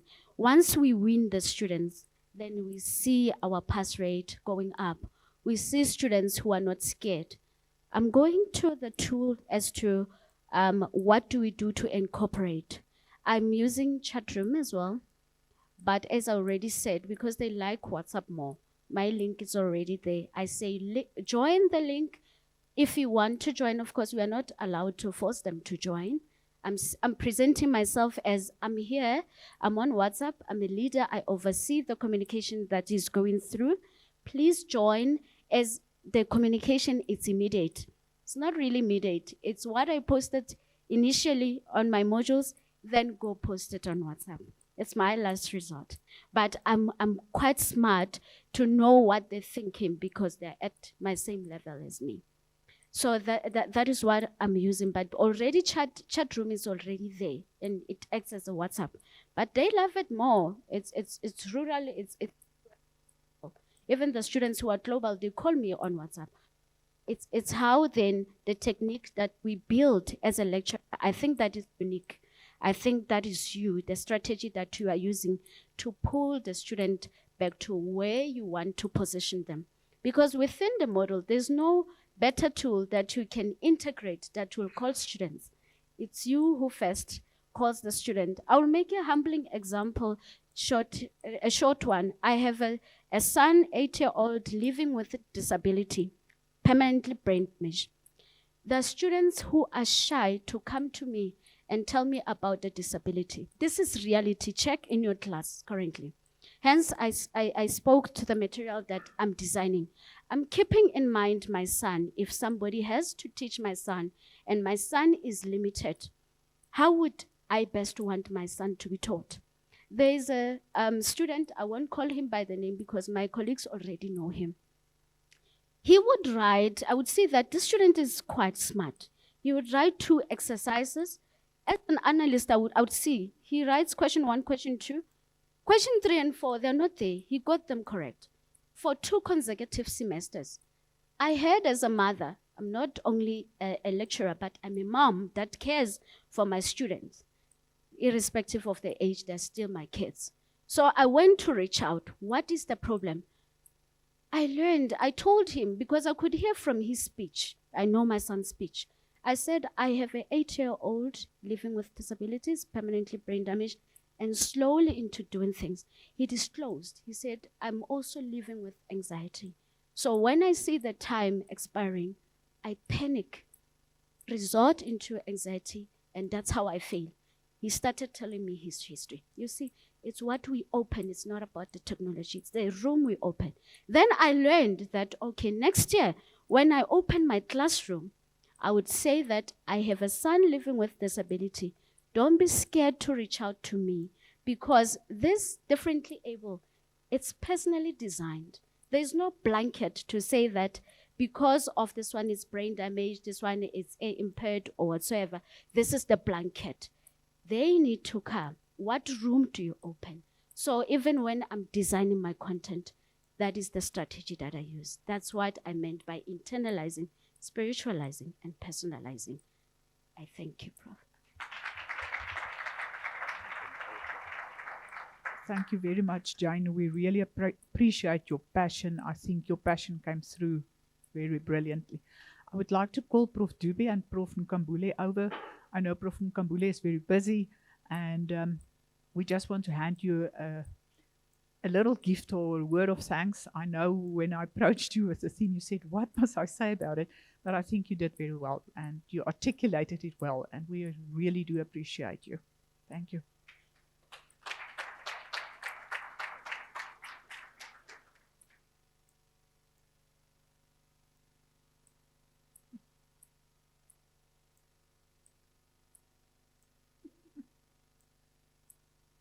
Colleagues, while Prof. Dube is handing over the gift, I think we need to stretch our legs a bit, and we'll give ICT some time to fix the challenges, and that our presentations are also ready.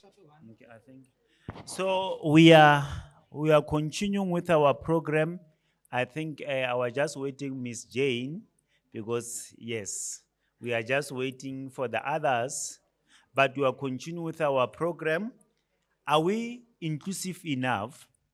Are we adapting with the changing world? Because you know the world is changing, and the way that we used to teach, it needs to change. And when we were listening to our first speaker, she was mentioning that we need to be intentionally so, because the zebra metaphor is intentionally. It's the same color, it's up and down, the same is our student. We need to make a room for our student. Are we making room for our student is enough? They can take whatever that it was learned theoretically and make it into the practical world. So our next speaker, she was here and he said, Norman, you need to make sure that you pronounce my title, my name, and everything correctly. We are going to move to the next speaker, which is we are going to focus more into transformation in teaching and learning. And our speaker is Ms. Mashudu.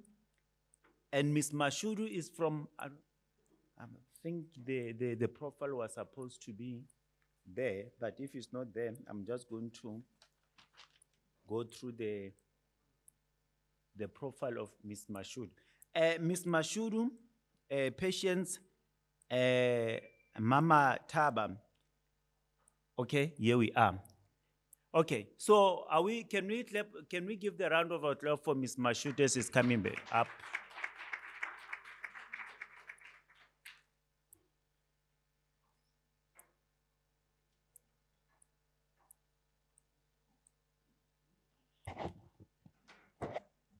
I'm short.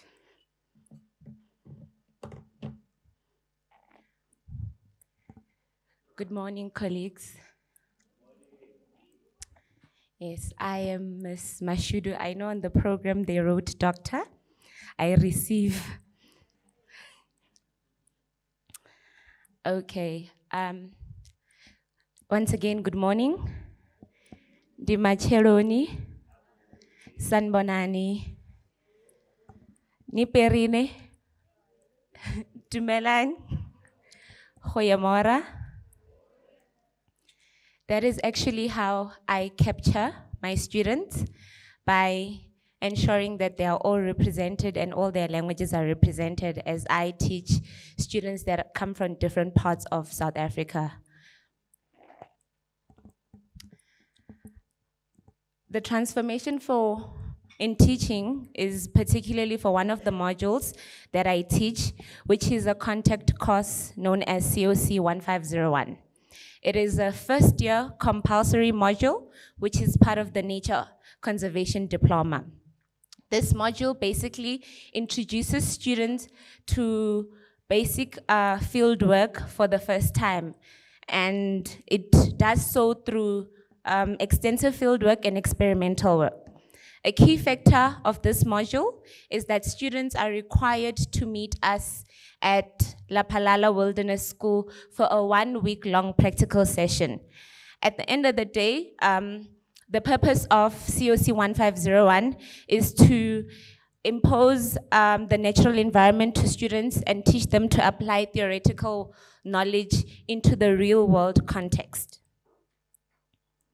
So our venue, as I mentioned, is La Palala Wilderness School. This is the basic setup, and at the bottom you get to see that's the field work where they do all their work. Now, COC 1501 has different components to it, and these components are addressed and tackled during the practical session. We have tree identification, grass identification, plant morphology, plant anatomy, herbarium specimen, freshwater ecology, and invertebrate identification. I then, as the main or primary lecturer, have introduced the element of work-integrated learning, even though this is not expected of them in their first year of the qualification.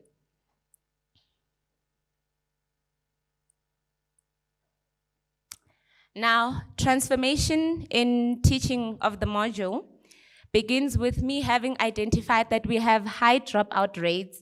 High dropout rates in higher institution levels, and the open distance education level institution is also one of the institutions that suffers the most because students are not at access with their lecturers and they enter the university or the institutional level without having access to all of us. Now, having seen that and identified that we also have a variety of students or a diversity of students coming from various parts of South Africa for this particular module in the past 3 years that I've taught it, the students come from, majority of our students come from Limpopo, Eastern Cape, KwaZulu-Natal, and Gauteng. Now, how do I implement transformation in my teaching? I embrace that diversity in my students, and I do so by ensuring that from the beginning of the practical session, students know and understand that I represent them, and in representing them, one of my main advantages is that I'm multilingual. I know 8 South African languages, and by having that advantage, this is how I'm able to connect and assist my students. At the beginning of the practical session, I inform the students that they are at privy to approach me or speak to me at a language that they are comfortable with. This, as much as English is our teaching language, this is to then make them comfortable and ease into the practical session. I do make it a point to highlight that our language of teaching is English, but understanding that the different students are not exposed to English at the same level. So multilingualism is at the top of the transformation of this module. Now, my teaching philosophy is the UDL teaching philosophy. Basically, the teaching philosophy is one that states that education framework is grounded in a cognitive neuroscience that seeks to optimize teaching and learning for all students by accommodating diverse learning preferences, abilities, and contexts. Now, there are 3 main elements of UDL. The first one is engagement, the second one is expression and action, the third one is representation. So, firstly, representation. How do I ensure that all students are represented? So in terms of nature conservation or the module COC 1501, I'll speak to the tree identification, grass identification, and the plant morphology because those are the modules that I teach. The rest of them, my colleagues teach them. Now, when taking on plant studies, what I do is the education is embedded in the South African context. So all examples are embedded in South African context, from medicinal trees, which are known by students from their different areas using common names, but in plant studies, we use scientific names. So what I do is I introduce the scientific names and the students, and then I present the different common names from the different areas they come from. So, for example, a plant known as Secretata longipendiculata, which is known as umpesu in Limpopo, and also known as mpesu by the Basotho people. By doing so and showing examples of what I teach and how those examples relate in their respective areas then makes them understand the concept easier. Moreover, I have spoken about multilingualism. I also give the students the glossary of term which was created by one of my colleagues, Ms. Brandt, in the Nature Conservation Group. That glossary of term has a number of common terms that they use in my module, which is translated in the South African languages and has definitions in the different South African languages. Secondly, the expression and action, right? In terms of expression and action, what I do with my student is I use multimedia learning. I will present it further because that's where I based most of my presentation today on. I use multimedia learning, which is Mayer's multimedia way of teaching, which has different components to it, right? So apart from ensuring that students see me and look at me in class while I'm teaching, I can talk forever. There are other components that I apply in terms of pictures, them seeing what they're learning, videography within the classroom, right? And then the last one, which is engagement. In terms of engagement, On the first day of our program, I have a sit down, which is a welcome session. The sit down then enables the students to introduce themselves. It is at this point where students will then introduce themselves in the languages they are comfortable in, multilingualism. And moreover, I am the translator because I do understand that as much as the next student speaks Zulu, the other students do not understand. So I stand in front as their translator and the students introduce themselves. Moreover, they then tell me what they are looking forward to in terms of the practical session. And then they tell me about their fears that they have experienced and their anxiety with relating to coming to the practical sessions and meeting the different students. By doing so, it creates an environment where students know that they have full access to me and I'm at their level because that's what I do. And then in terms of examination, the student's examination is that held at the same venue at the end of the practical session, of which the examination incorporates everything that the students have learned. You will see as we go on. Now, let's go to Mayor's multimedia learning representation. So, firstly, like I said, the students get to before the practical session, I get to present a PowerPoint presentation in front of the students where I introduce the tree identification or the plant identification course. Within then, I use different languages to represent the main terminologies within the PowerPoint presentation. Also, the PowerPoint presentation is not only worded, but it has a lot of pictures because somebody once said a picture says 1,000 words and it remains within the student. Right. Then we move over to census. In terms of census, I then go out with the student to the field. So whatever I've taught them in the class, I then show them and they further explore the field with team members from La Palala Wilderness School as well as colleagues that assist during the practical. In doing so, I believe that once the students have seen what I was talking about, they are then able to incorporate the class knowledge and the field knowledge and easily remember. Then working memory. Now we come back to a duplication of what we did when they were in the field. They bring it back into the class, right? Some of the ways where they get to visualize the work that they did is through microscopes. Another one is through assessments that require them to have collected work in the field, come back, represent them in an assignment format where they then incorporate the theory knowledge and the field knowledge into the assessment that they have been given, right? As you can see in the second picture, that is what we call a washing line. So what I do with the La Palala team is we set up a washing line of the different South African trees and grasses, and we have labels on them. So in order for the students to learn the scientific names, we have the scientific names and the common names. As the week progresses, they're supposed to engage with the washing line because they'll be assessed on it at the end of the practical session to see how far they've gotten. And then in terms of prior knowledge, I am privileged to have a variety of students. Some of them are already in the nature conservation field.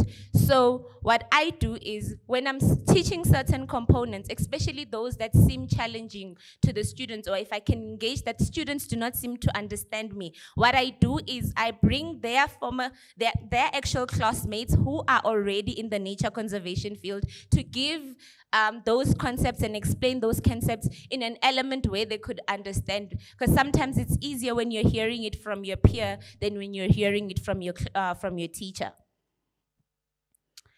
And then in terms of professional development activities, what I do is I invite my colleagues, which is Dr. Shivambo and Mr. Blankensop, to then give an introduction to the work integrated learning. As much as work integrated learning is expected of the students in the second year and the third year, doing so is ensuring that the students are prepared on what to expect in the future of their nature conservation diploma. Then the Batu principle the Batupili principle. I ensure that my teaching is embedded in the Batupili principle. In terms of consultation and participation, as I said, I give anonymous student feedback forms. In this, it's so that the students can give their feedback from their perspective as to how the teaching experience was, right? I also ensure that I deliver service that is standard and of courtesy, and ensuring that my teaching is empathic and it balances out, because apart from the different languages and diversity, I also have older and younger students, right? And I ensure that my students have access to information. How do I do that? Apart from what I share on my Unisa, my module site, I also print out all their learning documents. So on the first day of the practical, I give them those learning documents so that they have access to them, because I'm also aware that the students that we have, not all of them have laptop devices. So by giving them those folders, they have learning material to carry back home. And then I ensure that the students get their value for money. In my practical, what we do is we carry equipment, we carry the lab, and we take it to the field. Even though that has a lot of logistics issues, we do so because we want our students not only to be exposed to the fieldwork side of things, but to also be exposed to the lab side of things. So we carry about 30 microscopes which accommodate the students, and they use them for plant anatomy and for the freshwater ecology.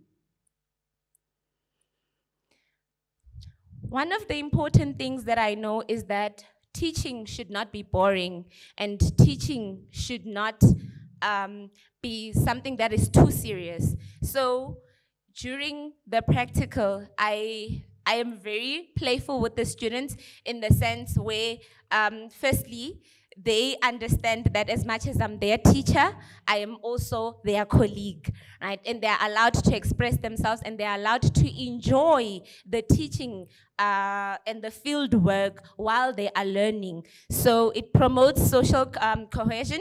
Another thing is as I go around, it is easier when you're engaging with the students to see which ones are not well and which ones are struggling. So I put it upon myself to then approach the relevant students, and I engage with them to find out what seems to be the problem, because I also understand that them being away from home for 7 days, some of them it's their first time. You may find that they're struggling from issues of anxiety or being far away from home. So I ensure that I'm always there for my students. In terms of student feedback, this is the feedback I got from the students. Majority of the feedback is good, and they highlighted that their good experiences based off the fact that the prep preparation was good.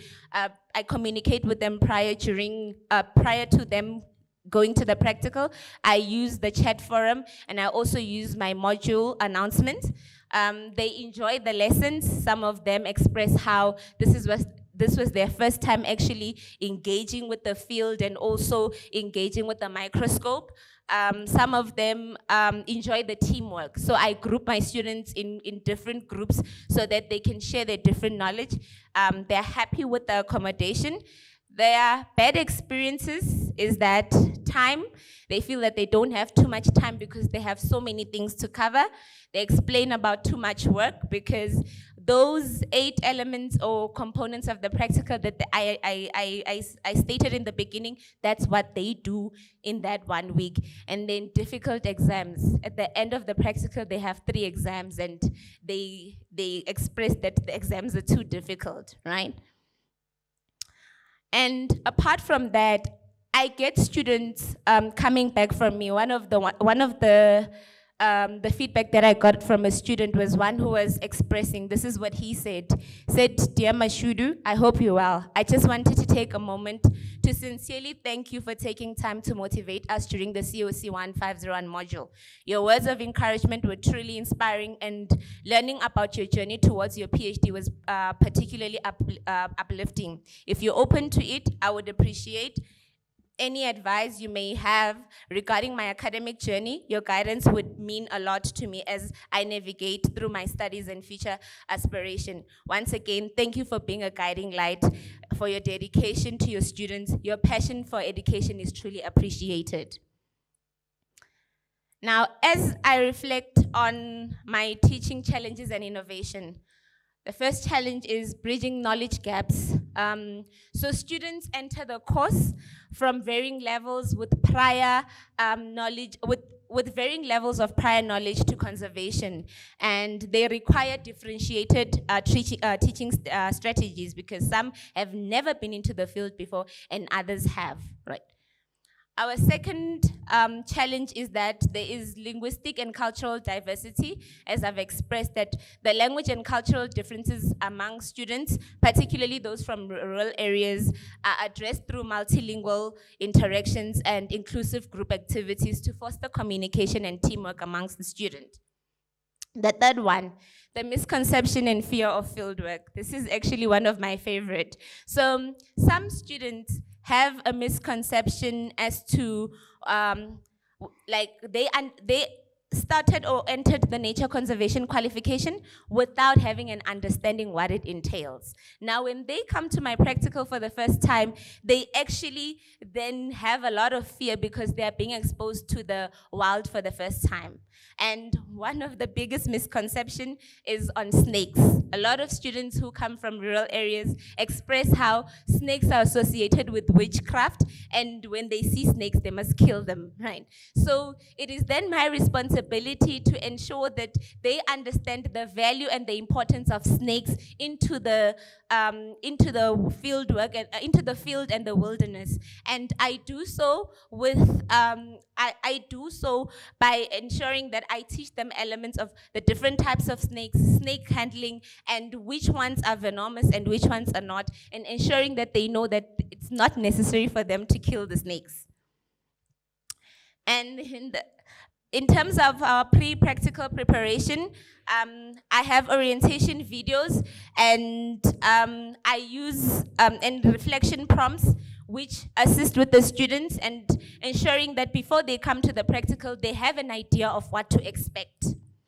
The fifth one is inclusive and decolonial pedagogy. So the peer-led discussions and recognition of diverse knowledge systems, it promotes the inclusivity, it affirms student voices, and it aligns with decolonial teaching practices. The third one being the interactive and supporting learning environment. So some of the activities that I do at the practical is obstacle courses. We also have a braai the night before their final examination, and we have swimming sessions which promote fun and reduce anxiety amongst the students. And then we also build a sense of community among the students. Lastly, the language translate app. So when I get to the practical, one of the things that I encourage them is to download the language translate app or to use the Google Translate app, because as much as I will group them in different groups, they might have issues with understanding each other. So I encourage them to use the translation app so that they can communicate better, bearing in mind that yes, English is the main language of teaching, but understanding that some of them are not as great in English. Like I said, at the end of the practical, I wish I had a before picture, but at the end of the practical, my students are then comfortable around snakes and they understand that snakes do not promote witchcraft. Okay, so in conclusion, peer learning and shared knowledge encourages contributions from experienced students, promoting inclusiveness. And then empowerment and future pathways. So the professional development elements such as the will empower students and align them with national goals. Then the purposeful transformation in ODL. My module is designed to promote transformation by addressing the diverse linguistic, cultural, and educational needs of students, especially those who come from rural areas. And then the multimedia active engagement incorporates the Mayor's multimedia principle, which uses the visual aids and physical samples and videos to enhance engagement and comprehension among students. And then immense learning at La Palala, the face-to-face session fosters a hands-on learning, peer interaction, social cohesion, and academic confidence. And then lastly, inclusive and contextualized teaching. The multilingual approach and the experimental approach ensures accessibility and relevance, helping students connect with theory and real-world nature conservation practices. At the end of the day, I understand that I am just the middleman, which is there to assist the future generation of academics, nature conservationists, and scientists.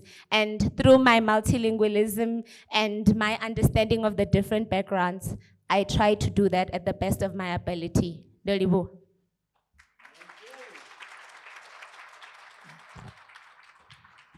Can we give again the round of applause for Mashodi? They say 20% we hear, then we add another 30% of seeing, then the 70% we memorize, then the 100% we do the practical.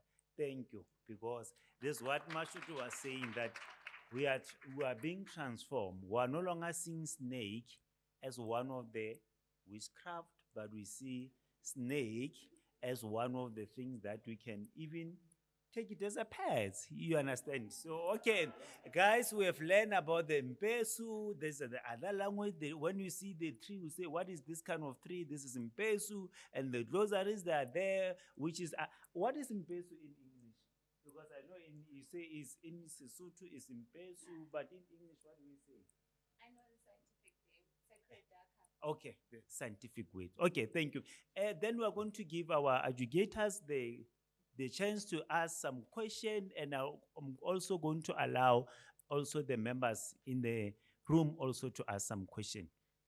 Can we start with our hands for our educators for some question? We've got the mics, they are moving around.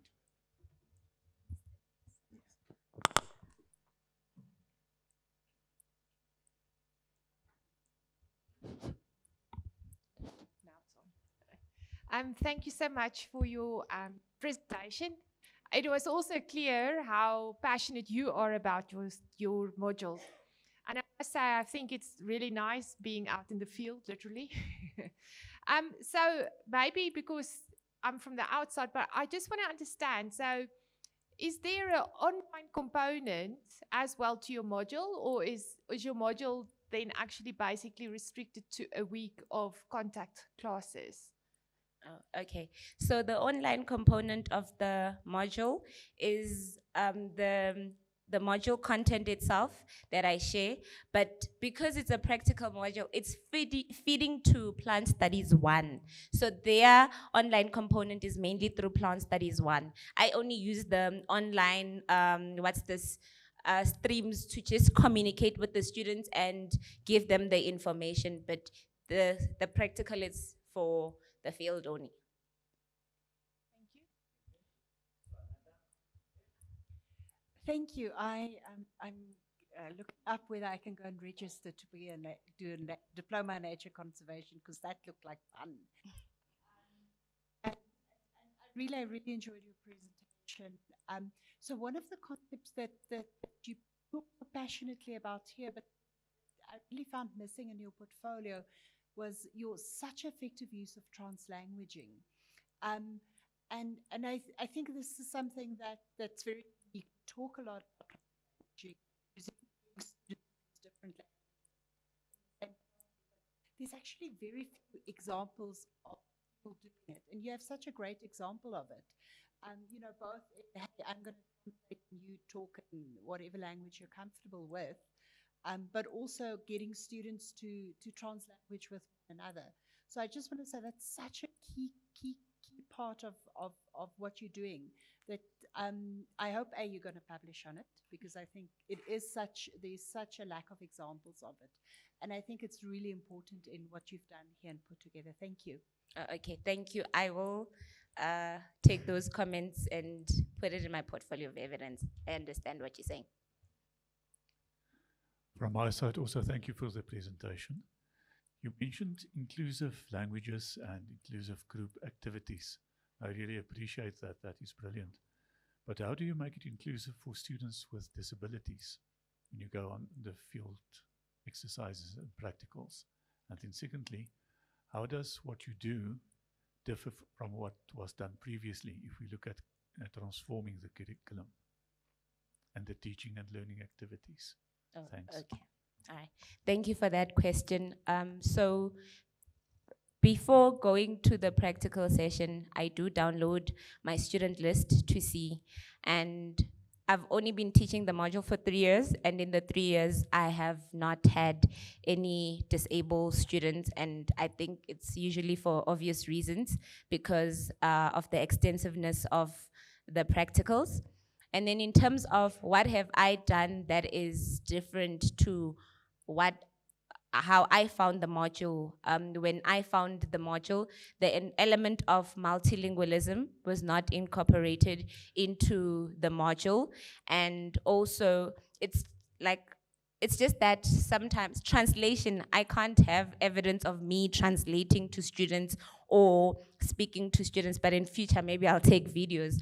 But also, what differs from me and my previous colleague who had the module is that I am multilingual. So I'm bringing that element with myself that was not there in the previous, with the previous colleague. Thank you for a very wonderful presentation. You're doing very well. I want to touch on the issue of accessibility. And I think my colleague asked that about differently student catering. I think you should consider in future to see in case, because remember our modules needs to be accessible, right? We don't want to give anyone up. Food for thought.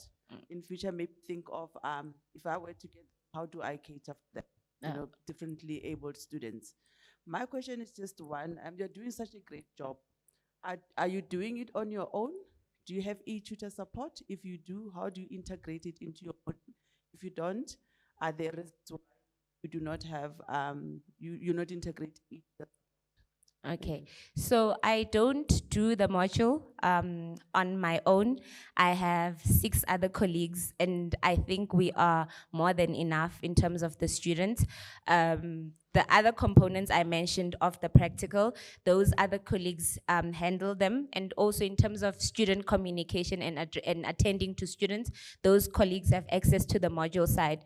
So in terms of e-tutors, I do not think we need them because there's already 7 of us in the module, and we are more than enough to cater to the students' needs.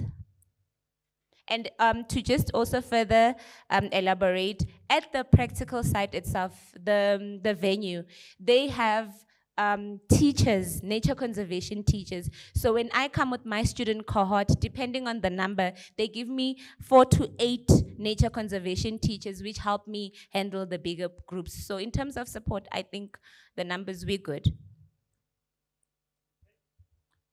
Thank you very much for your presentation and for your passion. We really appreciate it. And I think colleagues from Cset can maybe also learn. What I want to ask you is, I heard you saying they are also sleeping over the accommodation. So what do you do in case? Is it included in their class fees? Is there sponsorship for them for the accommodation? Or do they need to pay themselves? And to which regions do you go? Where do you do these practicals? I mean, we have, I don't know, where's the demographics of your students? How do you handle that practical part? Just for interest's sake. Okay, so the fees of the module covers their accommodation, their transport, and their meals. So the students are aware of it from registration because the information is in the tutorial letter. In terms of how do they, the different regions, unfortunately we can't go to the different regions. So the students have to come to either Florida campus or Sunnyside campus where they'll find a bus waiting for them. So their responsibility is just ensuring that they come from their different homes and make it to the different Unisa campuses in Gauteng.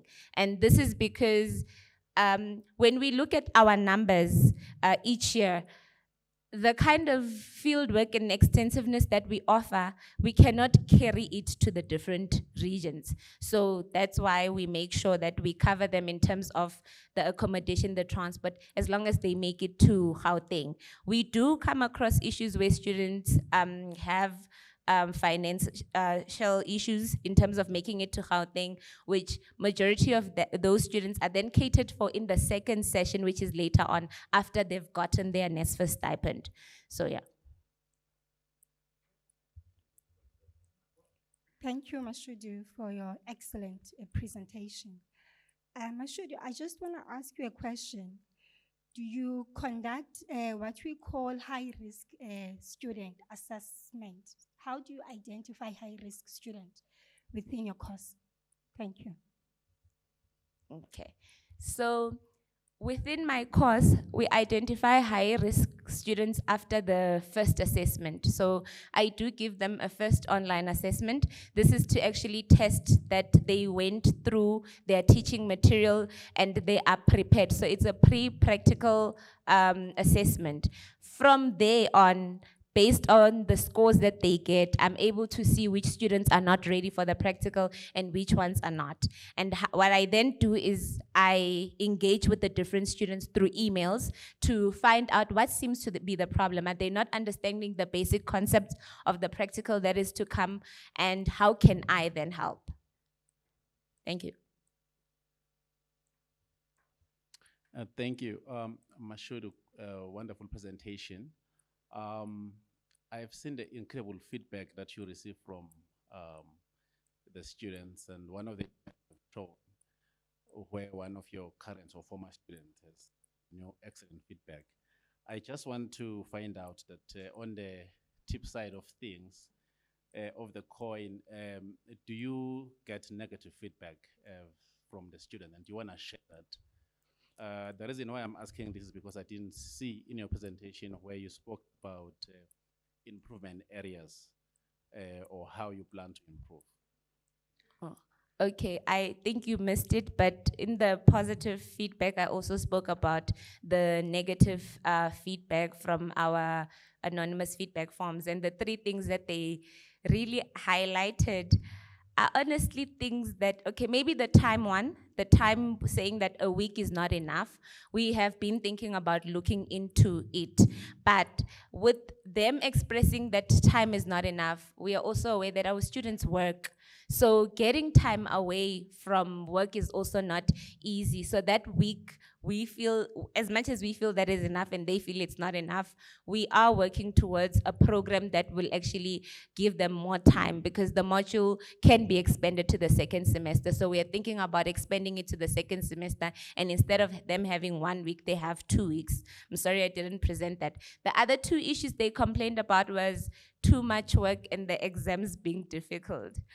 Work will always be too much, work will always be overwhelming, and the exam, it is at their standard because the exam is moderated and it covers all elements. So I think another thing is, I can't tell my colleagues to make it easier, because at the end of the day, we want students that are ready and that have met all the requirements, and the standard of the exam, I feel, is not too difficult because of peer assessment and moderation from other colleagues. Fine, thank you. So, any more questions? I think we are all covered. Can we give the last round of applause for Mashudu? They say on the last day of the practical, there is a braai. So meaning we just want to hashtag Mashudu, take us for the last day so that we can go and enjoy the braai and the swimming. Thank you. So we are moving on with our program, and now, so because we are being transformed, we have learned some of the type of plant, we are no longer afraid of the snake. Now we are moving to the Lifetime Award for the contribution of the teaching and the learning. So we're going to humbly request Prof. Ramdas, and as they are busy presenting the profile of Prof. Ramdas, and some of us, we know Prof. Ramdas. if I can ask here, if I'm a lecturer now and I ask you the question and say, what is the famous question about Prof. Ramdas? So Jane, what will be the answer? Quality. So, okay, guys, can we clap hands for Prof. Ramdas as he's coming on the stage?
Sorry?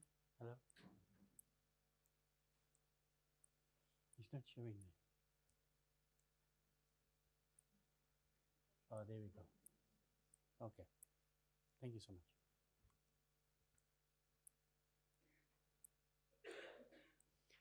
Good morning, colleagues. I see from this morning I've been observing people, and I see that they are engrossed in their computers and they are very serious. Can we take a chill pill and relax a little bit, please?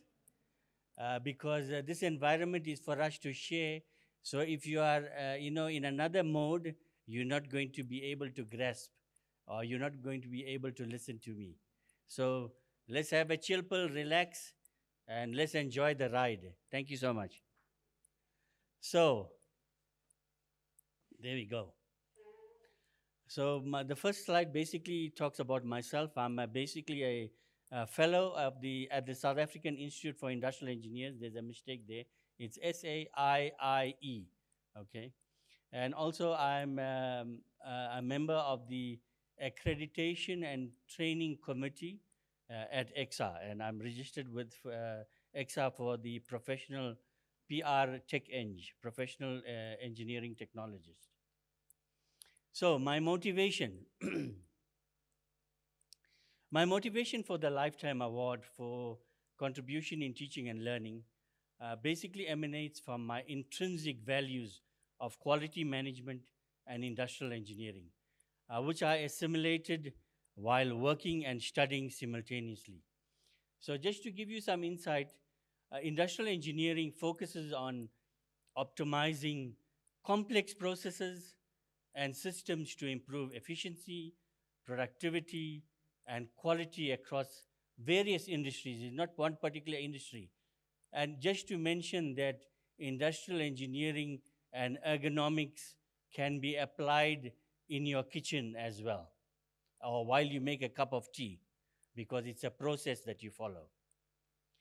So for me, I never forget my background, because hard work makes one stronger. And I always believe in life you'll have the ups and downs. So my life has been like a river, because it basically flows through circumstances, whichever difficult or simple. There will always be challenges, and we go through those challenges. So just to let you know that I started full-time working life at the age of 19. I think I finished my matric and I had 1 month break. And I started in February of the following year. I do not want to tell you the year, but it's fine. It was 1981. And many of you may not have been around. So I basically achieved full professorship at the age of 60. And for me, I believe that creating an environment where teamwork is basically, embraced is very, very important. And a lot of colleagues spoke about teamwork. And in my experience in life, I know I have lived and done things myself. But in the working environment, I believe that, if there are certain difficulties you have, For example, my challenge is, applying for funding. So what I have done is I basically collaborated with the colleagues from mechanical engineering, from other departments to basically assist me and work forward in terms of application for grants. Successes in my career, basically I have in my last industry job, I was basically a consultant for the Clothing Industry Training Board, where I used to go through many industries, clothing industry, textile industry, sometimes electronics and other industries as well. And in my career, I basically improved productivity in manufacturing organizations by at least is 30%. I remember very well that one organization that I went to, where they used to produce 80 units per hour. And with my implementation of industrial engineering principles, I basically got them to produce 160. So that's a shift from 80 units to 160 units, which means that it's an improvement in productivity by 100%. When I joined Unisa, the new Unisa, I used to be in the old Technicon SA many moons ago. But when I came back to Unisa, I was joined the industrial engineering department, and at that stage, the module quality assurance was not performing well at all, and our pass rates was really low. And through my, I like to apply myself, look at the challenges that we face, and industrial engineering is all about solving problems. So I looked at it, I reflected on it, and I was basically able to move the pass rate from 20% to 65%. But unfortunately, after that, I had to move forward and then I left the module. Responsiveness to students. The aim is to create learning that is necessary for student progress. And responsiveness in the Unisa context includes, but is not limited to, higher education regulatory framework, where it is controlled by the CHE and also internationally. In this regard, each qualification or module is also taken as communication with students. I try to answer every call received from my students on my cell phone. My students contact me on my cell phone all the time. I try to answer all the calls, but should I not be, you'll see me with my phone all the time. Should I not be available at that particular time, I basically send a message and then we communicate and the problem is resolved. So communication for me is very important, because lots of challenges in our working life as well as our home life stems from lack of communication. And that is where I see, serious challenges. I basically communicate with my students on a regular basis, ensuring that students understand what is required of them. Engagement occurs through the My Unisa platform as well as through email. So as other colleagues mentioned, I download the list of students and I send them individual emails regarding what needs to be done, while basically posting information on the platform as well, on the Moodle platform. Student-centeredness. I consider the student to be the central point of the entire learning process. And also our students are our ambassadors. We must also, be in a situation where we put ourselves, as colleagues mentioned, we need to put ourselves in students' situation and understand what they go through, so that we can create an environment where there is synergy, there is, communication, and challenges can be resolved. Responsibility and accountability. Basically, I take full responsibility and accountability for my students' success. I basically go the extra mile in assisting students to submit, meaning that in my module, I have, at the present moment, I have about 60 students. And each student does a portfolio, or I call it a mini dissertation of about 120 pages. So basically, students perform research in their individual workplaces using their knowledge, skills, and expertise of the individual, of the industrial engineering to solve complex problems within the work area. So basically, my tutorial letter is structured such that there is scaffolding in terms of learning that takes place. My assessments are structured as building blocks, which comprise 6 assessments, and each one builds on each other. So at the end, basically at the 3rd assessment, the first draft of the project is completed. The last assessment comprises student reflection on performing the tasks of the module, which include both their personal experiences and as well as the impact on the organization. So industrial engineering is a very practical discipline. Therefore, these students apply their knowledge and skills and attributes in their workplace, and this basically impacts the workforce that they work with and the organization for which they work. Focus on student throughput. I basically, in the first and second assessments, I find that, if students haven't submitted, I go and have a look at, I basically pick up the phone and give them a call. What I've done is I've created a WhatsApp group, which I do not manage, with the student manage. And if I find that students are lacking, if there's risk students that are involved, I basically communicate with them, understand what the challenges are, and give them an extra opportunity to basically submit their assessment. My approach to teaching, my primary objective in the industrial engineering program at Unisa is to enable my students to think critically and logically in the resolution of challenges, both in the service and manufacturing sector. In this endeavor, I have in mind the vision of the institution towards the African university in the service of humanity, where industrial engineering can change the way we do things. And I'm sure, if you look at, if you experience the processes and some of the challenges that we have at Unisa, I'm sure industrial engineering can change a lot of what we experience.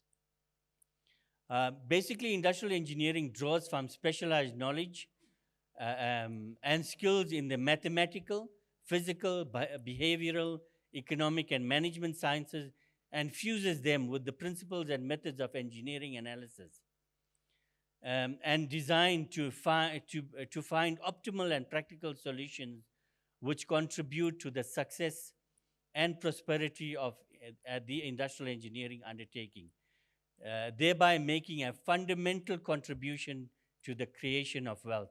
As a person practicing the discipline, I can safely say that I can improve productivity by at least 30% here at Unisa. Learning beyond the lecture hall. I believe teaching is the most important service I provide to the Unisa community, because I am helping to educate a generation to function knowledgeably in a society where rapid technological advances constantly pose new questions and ethical challenges. I view teaching as inextricably linked with research scholarship. University education must go beyond simply passing on information. It should involve rigorous training in the methods of developing, analyzing, and communicating new knowledge. Teaching should extend well beyond the lecture hall. For many students, the most powerful lessons are learned in informal discussions, working on the factory floor, reflection, encountering quality assurance firsthand on the factory floor. My philosophy of teaching asserts that students are entitled to quality instruction in an active and stimulating learning environment. Students should experience frequent and repeated opportunities to act, react, and interact with each other and the teacher. Curriculum material should be timely and relevant, standards of excellence high, yet attainable, and should be used to facilitate optimal student learning. Finally, as teaching is a process, not an activity, my teaching philosophy offers an invaluable reflective view on how to strive for instructional improvement in the teaching and learning process. I'm a firm believer in active learning, and I try to maintain a lively and interactive classroom. To me, teaching is not about lecturing to students. It's about presenting theories, concepts, and empirical material to students in a way that they can integrate this information in their own life experience. I try to accomplish this not only in my presentations and lectures, but in the questions that structure classroom discussion, and particularly in writing assignments. For example, assignments are structured so that students infuse theory and practice by evaluating, for example, the levels of waste and inefficiency in their organization, and recommending basically solutions on how to eliminate or reduce waste and inefficiency. Real-world applications. In each of my classes, I emphasize critical thinking and real-world applications of concepts and issues we study. I try to engage students who sometimes fail to see the logic in the application of industrial engineering techniques. Coupled with this objective is my interest in encouraging students to better understand the status of inefficiency on a global competitive level. Continuous professional learning.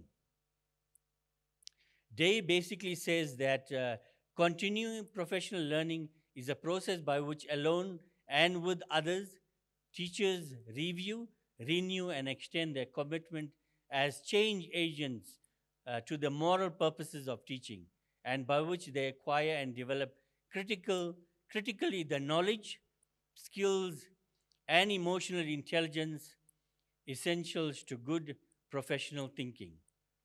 As a natural result, leading off from Day's definition of continuous professional learning, continuous professional development is much more than just increasing the competencies of employees in service of organizational goals. While CPD has a focus on the well-being of the individual, it is also crucial in the organization taking responsibility for the support that it can offer. In this way, both the individual and the organizational benefit. Another important distinction is that CPD also targets all academic workers within the educational institution. Therefore, the need for and the provision of quality CPD must be applied to academics, professional and support personnel in the institution in an ongoing, sustainable manner.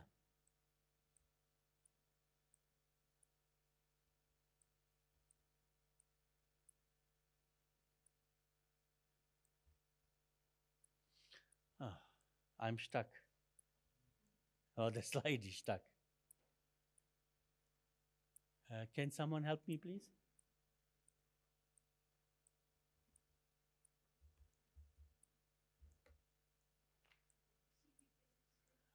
That's a break in transmission.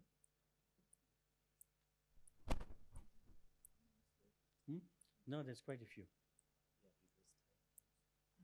Time. It was time that was wasted in the morning. This is not the last one. Yeah, it's stuck in the computer. It's stuck. Okay. Yeah. Oh no, there we go. There we go. There we go. There we go. You are on number 9. Okay. Okay, quality management and enhancement. There are a number of reasons for quality becoming strategically important in all spheres of higher education undertakings. Some of the important reasons are indicated below. intensifying global competition. I know the gentleman spoke about time, so I'm going to try to go a bit fast at the moment. Growing expectations, customers and consumers demand value for money. And basically, we're looking at the impact of fees may fall. Yes, fees must fall, where the student uprising can be seen as both detrimental and important. I'm not going to go into much detail there. It's explained there. So quality assurance is directly linked to academic development in terms of improving the teaching and learning agenda of institutions. Okay. It is also instrumental in enabling the development of criteria to stipulate awards for exceptional performance in teaching and learning. The HEQC basically applies quality assurance as a measurement tool for public accountability, improved teaching and learning, consolidated administrative processes, informed student choices, and a means of continuous improvement in the higher education processes. This led to quality becoming a dominant discourse at institutional level. The HEQC's definition of quality focuses on three specific areas: fitness for purpose, value for money, and transformation. In the aspect of transformation, here we see the development of the learner through teaching and learning that meets the needs of social and economic growth. Transformation in higher education is underpinned by quality assurance mechanisms for the need of quality education as a fair chance of academic success. I basically like to look at the TQM philosophy, which I am fond of. I favor the TQM philosophy, which has proved successful in many organizations. The application of this methodology enables structural, cultural, and agential change that would enable continuous improvement, which promotes enhancement.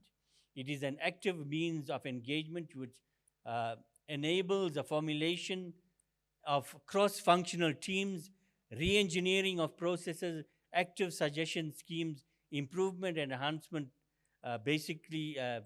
improvement and enhancement teams, and quality becoming a culture of continuous reflection, change, and development. There are several critical factors that enable the functioning of TQM. They are shared vision, integrity and honesty, perseverance, commitment, long-term thinking, people management, and knowledge exploitation. I'm going to go through this because I think it is important. Integrity and honesty, looking at acknowledge that the organization is facing challenges and work on a rectification plan through engagement. Integrity and honesty, acknowledge that the I basically mentioned that shared vision, the mission and values of the organization are practiced by all employees. Perseverance, changing the culture of people to embrace quality takes time, patience, and research. Commitment by all employees to embrace the ideology of continuous quality improvement through active engagement. Long-term thinking, basically use of experiences of the past to mold the future. People management, the use of participative management style to embrace people as the most important asset. Knowledge exploitation, use the talents within the organization in the resolution of problems. There are two aspects that drive me to excel in what I do. The first is taking every opportunity that is presented to me. In this endeavor, I have 6 formal qualifications and over 30 certificates from short learning programs. My second drive is helping others to be successful, both the staff and students.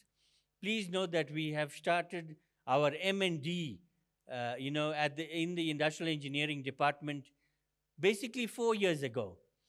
I used to be a beggar with other institutions, asking them to please give me an opportunity to supervise in their institutions. their postgraduate students. And this is not easy. I can firmly state that perseverance, hard work, and dedication to the students and to Unisa has enabled me to develop my inner self and my well-being. I try to be proactive in my responsibilities to the university, as 4IR affects all of us.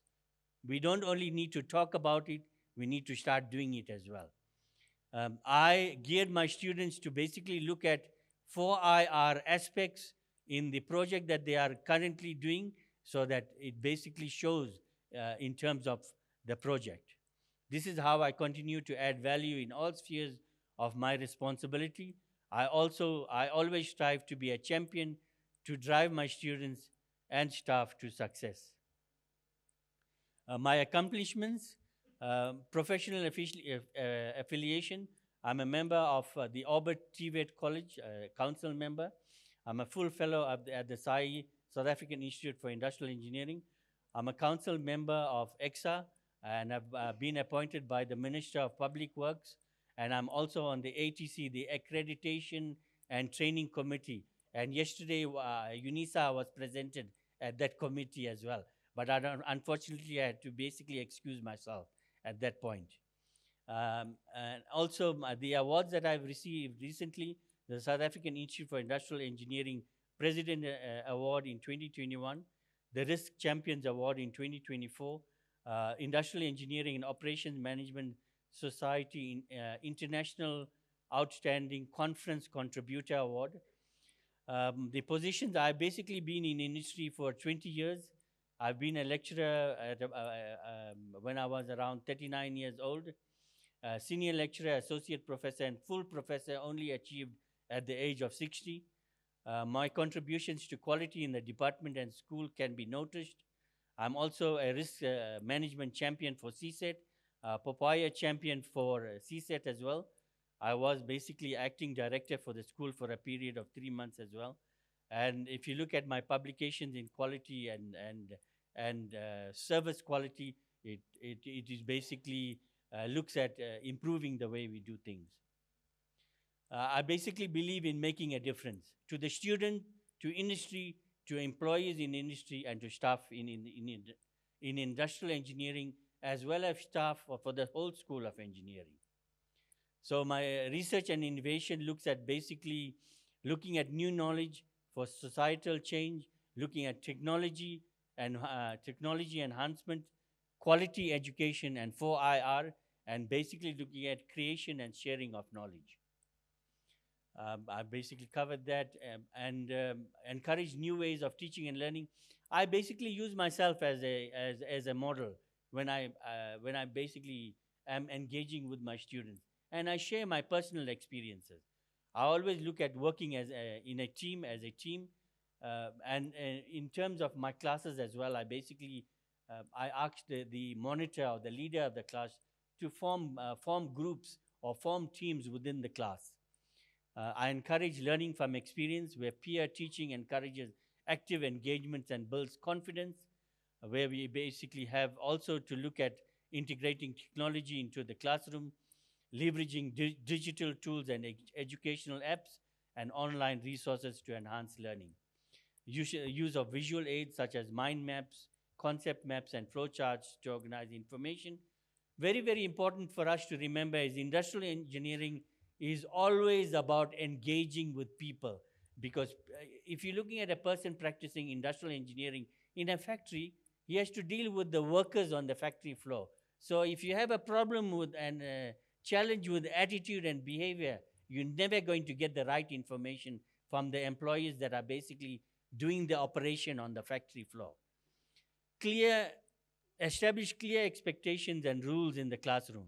Positive reinforcement, consistent consequences, and a supportive environment contribute to effective behavior management. My conclusion, my focus will be to basically maintain what is achieved and to help the school take the school to new heights through critical evaluation and continuous improvement. Thank you.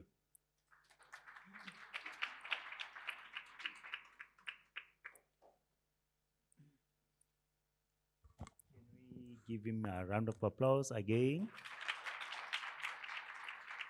That was a live award achiever for Prof. Ramdas.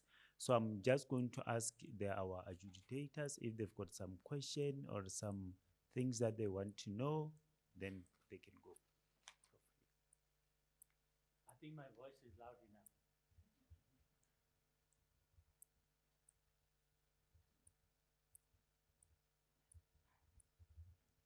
enough. Thank you, Prof. Ramdas. Truly inspiring CV. I just want, as this category is for the Lifetime Award of Contribution to Teaching and Learning, what do you see as your biggest contribution to teaching and learning at Unisa? I think my biggest contribution is, I think in the last slide you've seen, I make a difference to the student, to the employer, and to Unisa, because my students are my ambassadors.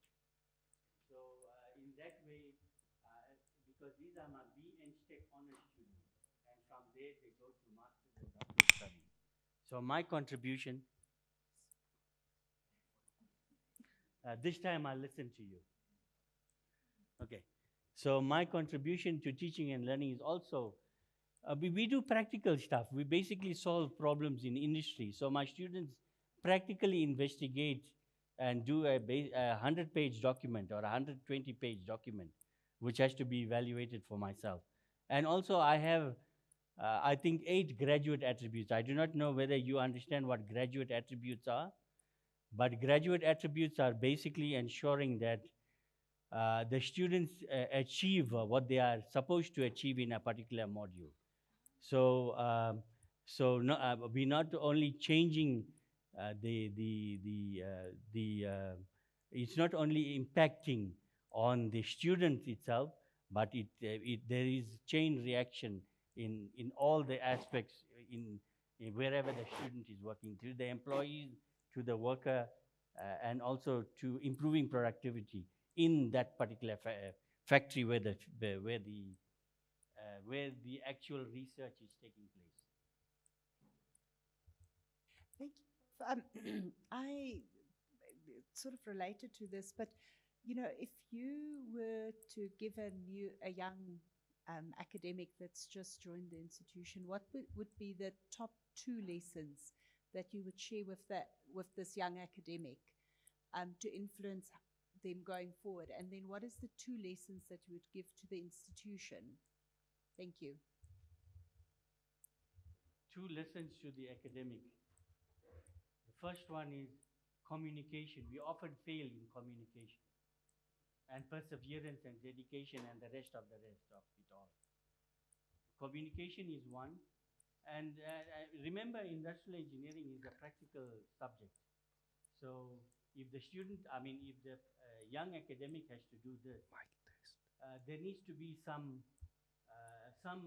internal reflection in terms of what the person has with him and what the person needs to work on in order to create that rapport with the person. Because as I mentioned earlier on, industrial engineering is a practical stuff that is done in a space where you're dealing with people. And if you do not have the right attitude and behavior to be able to practice it, you're never going to get anywhere.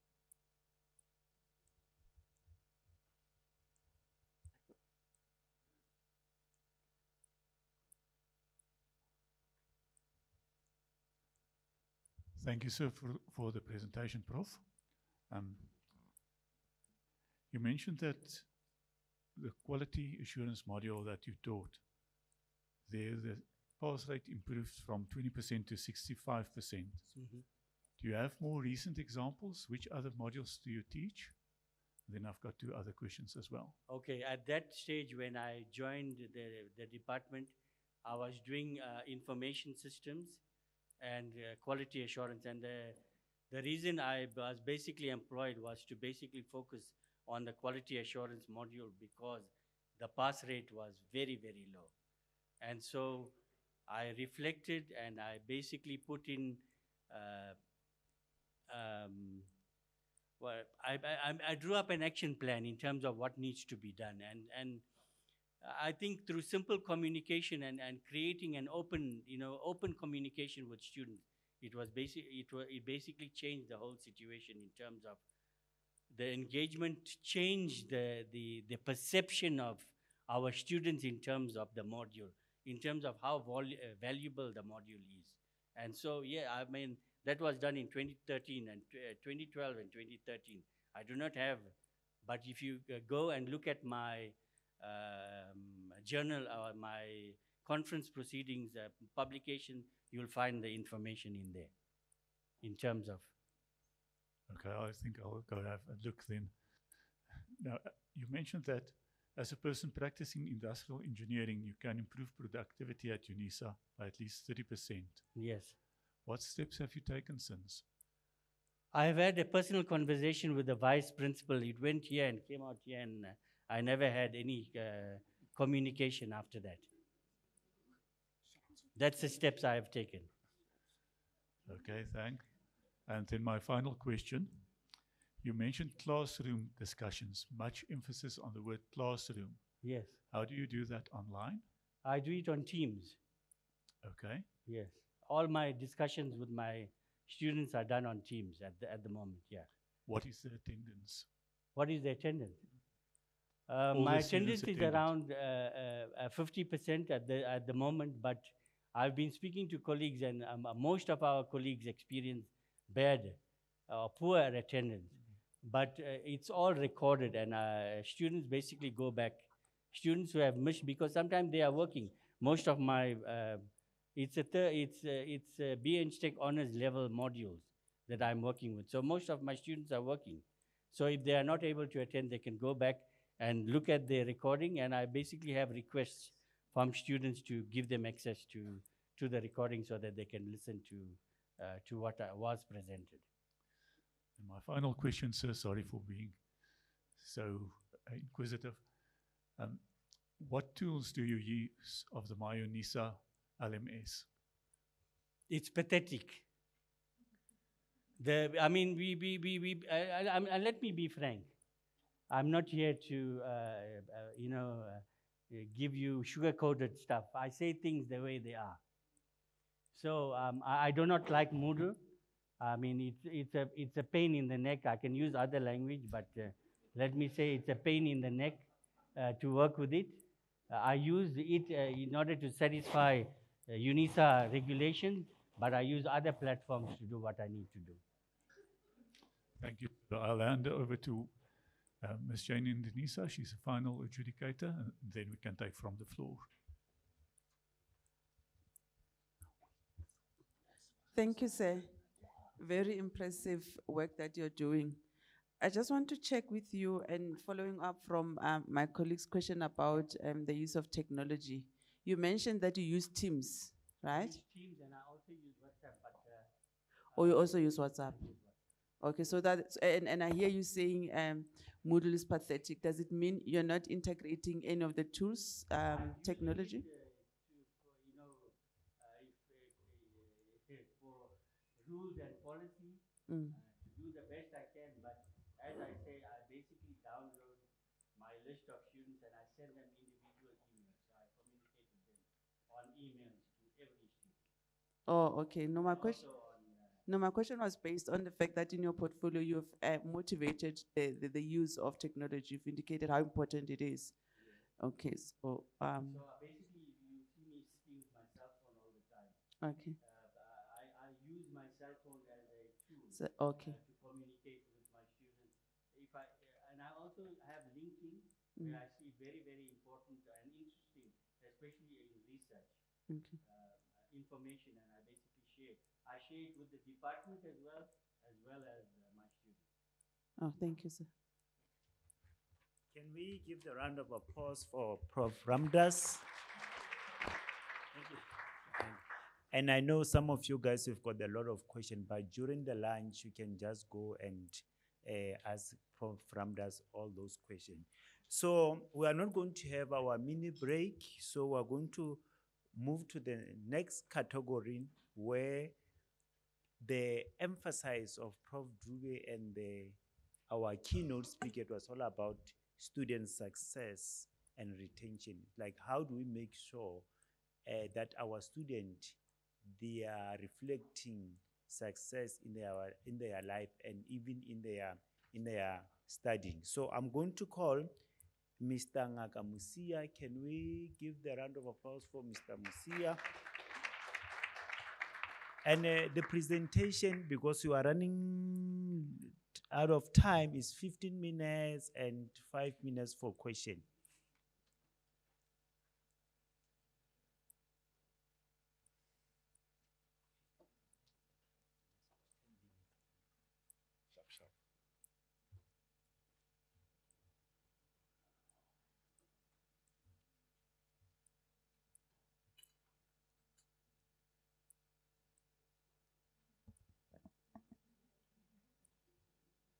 You can find it. Okay. Thank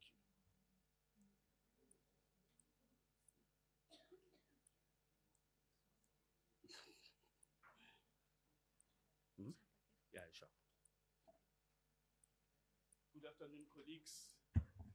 Ngaka Musia from Industrial Engineering. I'm a lecturer there. Today, I want to talk to you about epistemic justice in higher education, a social justice event that I've embarked on, and the theme is leaving no students behind. I've been doing this for 5 years, and I can tell you, I've touched almost all aspects of teaching and learning in my environment. I've spoken about translanguaging before, I've spoken about communities of practice, I've spoken about curriculum transformation, and I emphasized a lot on technology, multimedia usage. So today, I want to share with you the position that we are at the moment, the research position we are at. How all these things we've been doing for 5 years have come up to where are they as we speak. So basically, everything that we have done, now we want to produce an open resource so that we can publish it, so that other colleagues can use it. This OER will be put on cloud, and anyone who wants to use it can use it. But the reason we want to publish it as an OER is because we believe we have found a panacea for all teaching and learning languages. Yeah, we have an attitude for real, because we think what we do can solve 80% of the problems. And you'll be asking me, why do you think so? And I'll tell you, the results can speak for themselves. I'm just showing you a snapshot for the past 5 years. In the last 3 years, we managed to maintain 90% and above pass rate. Let me tell you, of the 90%, we actually have about 80% distinctions. We are pushing for 100% pass. And in that 100% pass, we want 100% distinctions. And we say it's possible. We have proved it for the past 3 years. So how do we do this? We use Moodle. And on my far right, you can see that is a Moodle screen. So after marking, you have your results there. In Moodle, you can go in there and ask Moodle to download those results into an Excel sheet. And that's what we have done. We download it into an Excel sheet. Once we have it in Excel, we do learner analytics. Why do we do a learner analytics? We really want to know, why do they succeed so much? Please understand this. We don't want to know what are the problems. We have solved the problems. We want to understand why they're doing well so much, so that we are able to get 100%. So after learner analytics, we then come to this situation where we cognitively group students. We call this cognitive description. We cognitively group students based on their results of their first assessment. So colleagues, when they come, you'll see the mechanic I use, but when they come into our module, we test them and we take that, we do cognitive description. So you'll see students who are doing 90 and above, we give them a teaching and learning theory, we give them a pedagogy and a learning style. Why do we do that? When there's a problem, we fall back onto a theory. We don't say, hey, we don't know why these students are not passing. We fall back into a theory. We go and read. How do you handle students who cannot pass if they are 50% and below? So for an example, like we gave them behaviorism and we gave them scaffolding and we gave them struggling learner. So we go back into research and we want to see what other colleagues are doing. So once cognitive description is done, we have classified our students. So I want to show you one of the things we do. So remember, cognitive description enables you to start personalized learning. This is the beginning of personalized learning. I know some of you will say, yeah, but I'm not good with Excel, so how will I do this? I'm not a programmer. Then I'll say to you, yeah, use Moodle. In Moodle, you are able to do personalized learning. Because remember, when you mark your 5 to 10 questions, you can see which topics they are struggling in. Look at what we have done here. This student has 35 over 50, and we wrote him a love letter, or her a love letter. And we say to you, you have to study these topics, you have to do these assessments. So this is personalized to the T, because it's about their performance in that assessment. But then, we are industrial engineers, Professor Am just told you. We dig deeper and try to come up with other tools, learning objects and other systems. In this case, I've used Delphi and Python to develop a system. I call it, what do I call it? Teaching, and we call it examination booster, examination dashboard. In this dashboard, I take the Excel spreadsheet that I took from module and download it into this system. And this system, once I download it, it gives recommendations. So for all the students that have 51 to 60, it tells them exactly what they must do. This information with this system goes to their cell phones. So we press a button, it goes to their cell phones. And you'll see later why it's so important that it goes to their cell phones. Because teaching must be iterative and very interactive. So let me explain how this is done. So in the mechanic we have, when a student comes in, we give them a pre-test. We take the results of a pre-test. We do cognitive description. Remember I showed you cognitive description earlier? We do cognitive description. Once we've done cognitive description, the students that we deem they are excellent are students that are getting 80 and above. My module, you don't pass with less than 80. Well, Unisa forces me to pass with 50. Yeah, there's nothing I can do. But actually, they need 80 to pass that module because it's easy to get 80. So those who get 80, we put them on the adaptive learning. So you see at the bottom, adaptive learning. If they are doing well in adaptive learning, we put them in digital-based learning, adaptive learning. Once the students are able to handle digital game-based adaptive learning, they are doing work on their own. They go and go into the questionnaire bank and they take the questions and they do studying on their own. And we know now they are ready for gradual release of responsibility, which means students can do studies on their own. This is the beginning of student autonomy. And the students who are struggling, who are getting less than less than 80, we are saying these are not performing students. So you see high performance, no, and we put them through a program of iteration of scaffolding and laddering. What is laddering? Laddering is breaking the work content into smaller chunks that students can handle. Once they are able to handle those smaller chunks, we then combine it, we put it into scaffolding. In scaffolding, our theme is when the going gets tough, the tough gets going. So when the students are excelling, we make the questions very, very difficult. Let me tell you an interesting thing about this. We use 3 textbooks to teach. The guys who are struggling, we start them with statistics for dummies or engineering for dummies. And once they are doing well, we put them at the level of qualitative techniques, which is what Unisa says I must teach with. But if they can do qualitative techniques well, we put them into statistics for engineers, which is the most difficult textbook. Let me give you a secret. Once they can do that textbook, the questions from the textbook, I'm going to get 80 and above pass rate. I'm sure I'm going to get. So all I do, I push students to the level where they are able to do questions in statistics for engineers because I'm guaranteed of distinctions and I'm guaranteed of a high percentage pass.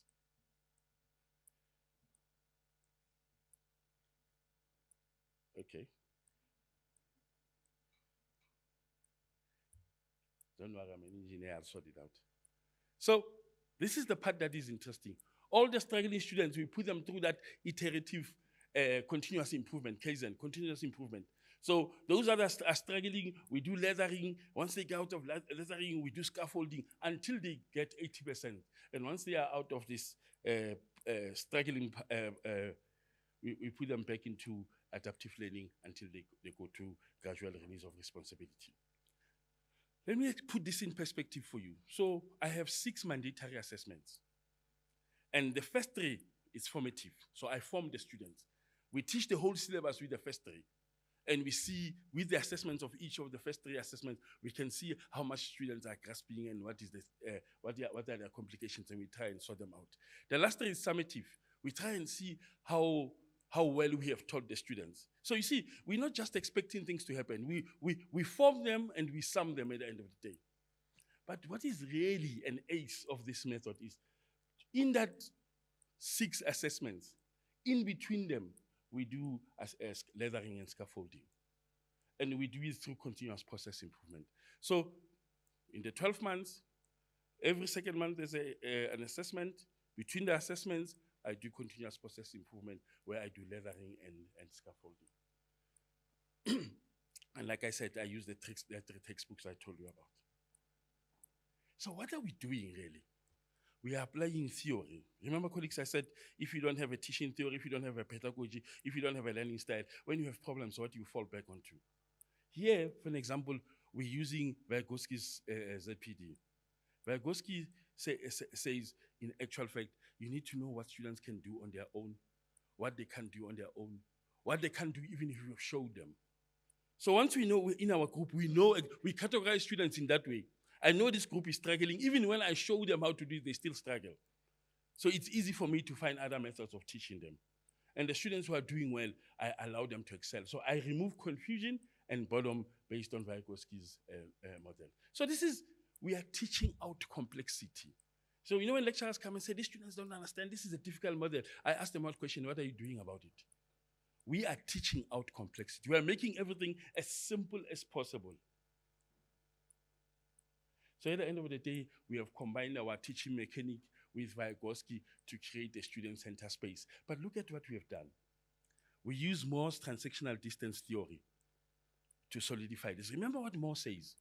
He says the most important thing in an offering, in a teaching or in a module, is to make sure that your module has structure and it has dialogue. For structure, we are using Davy and Vygotsky's constructivism. So I'm a constructivist. And in terms of dialogue, we use Siemens. So little did we know, I'm an engineer. I'm not a pedagogist. I don't understand these things. Little did I know that by doing this, by trying to understand students' problems, we are already doing social justice. That's why my topic says epidemic justice in social justice. We have begun to draw a program of social justice. And we are bringing generosity into a classroom. We don't stand there and say they are lazy, they don't want to read, they don't come to class. No, we're not judging them.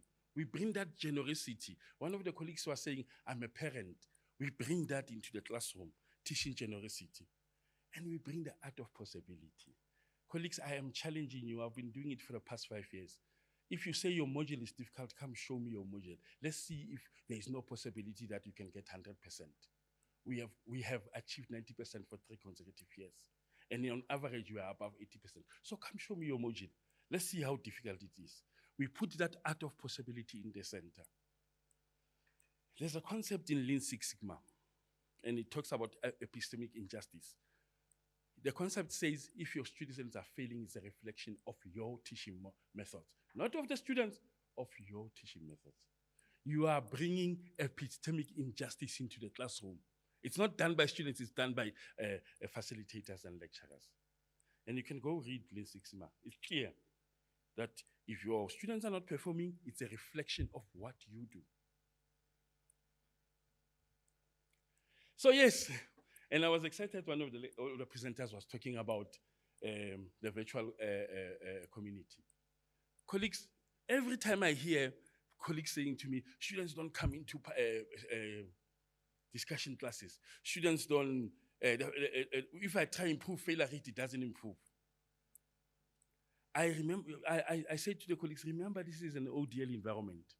The best way to solve your problems of attendance and of failure rate improvement is to make sure that you implement social presence. What is social presence? Close the gap between the lecturer and the student. Make them feel like they are in a day university. There's no difference between them and day university students. Social presence will enable you to develop trust between you and your students. Do they trust you? One of the colleagues told us that it's until she told them that I experienced this at home, they only began to trust her. Make sure your students trust you. Make sure there's a commitment. Is there a commitment between you and the students about making sure the module is passed? Go into my tutorial letter, you'll see. One of the things I write there is this year our commitment is 80% pass. And in my first discussion, I tell them, colleagues, my students, if you can handle it, please go and deregister. I don't want the head of the department to come and tell me to make an improvement plan. This is an improvement plan. If you are not prepared to work and get 80%, please go and deregister. So you'll see we have an agreement at the beginning of the classroom that in this class, we're getting 80%. This year, the agreement is 90%. And this year, the agreement is we get 80% distinctions. And I'm going to deliver that. So social presence enables you to create that virtual community. If you don't have a virtual community in an ODL setting, what are you doing here? Are you a module lecturer or a module administrator? Because if all you do is you plug your tutorial letter in the textbook and you leave, the next time you see them is when you're giving an assessment. Let me tell you, you are an administrator, not a teacher. You are not even a lecturer. So create that sense of community and you'll see, you'll have satisfied students. They'll give you satisfaction also. And you'll have continual participation. So all the lecturers that have issue with students not attending, please implement this model. You can invite me, we'll do it together. And let's see if your numbers will increase. So, why I did all these things? I had a problem, the failure rate was 80%. Students were not even coming to exams. And like everybody has been saying this morning, our students' miscellany the diversity is too high. I had a student who was a plant manager at ESCOM, another one just came out of high school and she was 17 years. How do you handle those two people? Vygotsky says you must remove boredom for the matured ones and remove complexity for the immature ones. In everything I've told you so far, I'm actually simply saying you cannot teach if you don't read. You must research. Professor Simi earlier this morning said, your research must inform your teaching. This is proof. If you don't research, you can't teach. Whose strategies are you teaching if you don't develop yours? So this was the problem, and I was struggling like anybody else. And that's why everything that I have done was done. But the one thing that became so clear was it's impossible to teach with one size fits all. It will never help you. You'll get that 20% pass rate for the rest of your days here. Because you are trying to teach students with one size fits all. They won't come to your classes, they don't trust you. So you can't.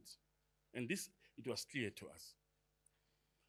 Yes, so because we have a problem, we did proper research. I had a hypothesis, and the prediction of my hypothesis was if I match module content with learning styles, with an underlying pedagogical principle, the students' success will increase.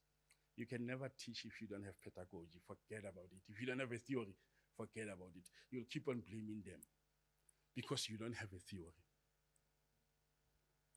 So yes, the results were like this. The first time our results, we had a 96.4% pass. You can see we only had about 3.6% failure. And there was about 80% distinctions. And the second time we removed that failure, we achieved 100% distinctions. With the 80%, 100% pass with 80% distinctions. All I'm telling you, colleagues, it's possible. And I've just given you results for the past 5 years. So what I have done so far, all this time, I moved student performance, student success from the far left, that is below 50, to the far right, which is above 80. Look at the last graph, the bottom right. My student pass rate was like that. So there were 80% and above, and I had a small group that was failing. Now, I can't tell you all the things, we don't have enough time, but I use my best students as my tutors. All my best students are my tutors. So all they do, they teach the big group, and I teach the small group. So out of 168 students, I only teach 8 students. And I use AI to mark. So I used to take 21 days to mark 168 papers. Now I mark them in 2 weeks. I use AI. Let me tell you, use ChatGPT. Don't allow anybody to tell you not to use it. Use it. Learn how to use it. There's what we call prompt engineering in ChatGPT. Learn those things. They'll make your life easy. The colleagues at CSET don't want to challenge me with these things, But I see guys from law. There's a lecturer in law. He has 2,000 students, and he's challenging me to help him. He was saying to me last week when I told him to come and listen to this presentation, he was saying to me, I don't have to come. Now I only teach 200 out of that 2,000. I said, okay, now you know what to do. So all I've done, I've moved the student pass rate through the mandatory assessments and the continuous process assessments in between the mandatory assessments. I pushed students, or I pulled students to perform high. And that's my story, and I'm sticking to it.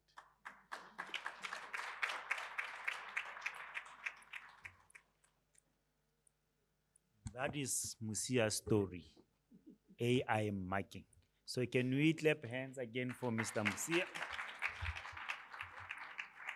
We'll allow 4 questions from our adjudicators. If we can have the mic moving around. Thanks, my brother.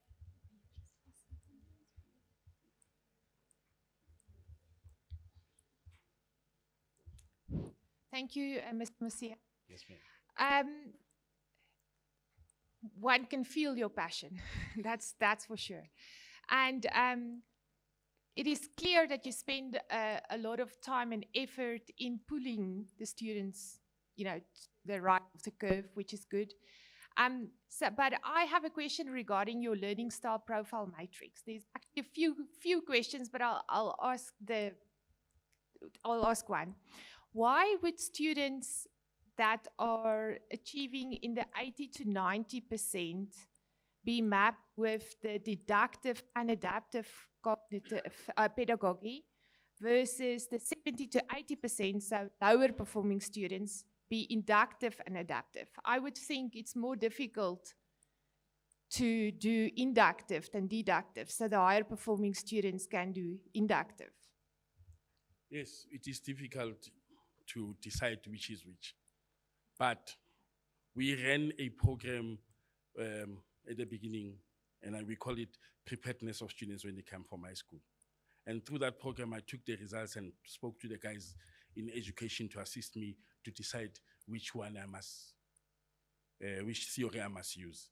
And we settled for deductive and inductive. The other reason is when I apply these 2 theories, when I'm in trouble, I get the results. So I've settled with. So can you give an example of what would be a deductive assessment application versus the inductive assessment application?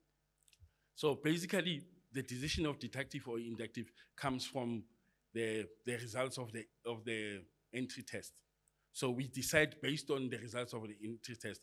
If this student is, according to our theory, if the student is 90% and above, we believe is a self-directed student, a student with intuitive. And we think the students who are willing to drive, they preferably what works for them is inductive.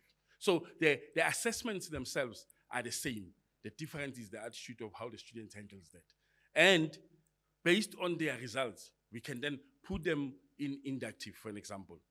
Because in inductive, we can then say if they don't exceed a certain percentage, a certain threshold. For example, in this case, we say 96%. So all the students who are at 95, we don't see them going above 96. And remember, we want them to get 100. So we go and study in an inductive approach, what do you do to improve student performance? Okay, thank you. Thank you. I love the idea of the generosity practices. I thought that was really beautiful. I did have a question of, I'm intrigued by your idea of these different classes almost of students. The students that did really well in the test versus the students that did less well. It kind of reminded me at school where, those were the smart kids table and those were the dumb kids table. Very crudely, because, when you're at school, you're a bit crude. How do you get the students to buy into this? Well, you're going to be the tutor, because I'm not sure whether it's a position or just, this is just do it for the love of the game.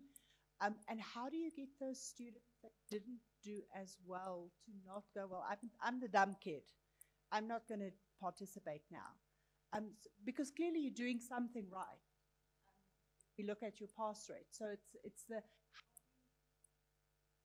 make sure not to make people feel dumb and motivate the ones that do well to continue doing well and participate, etc. Thank you.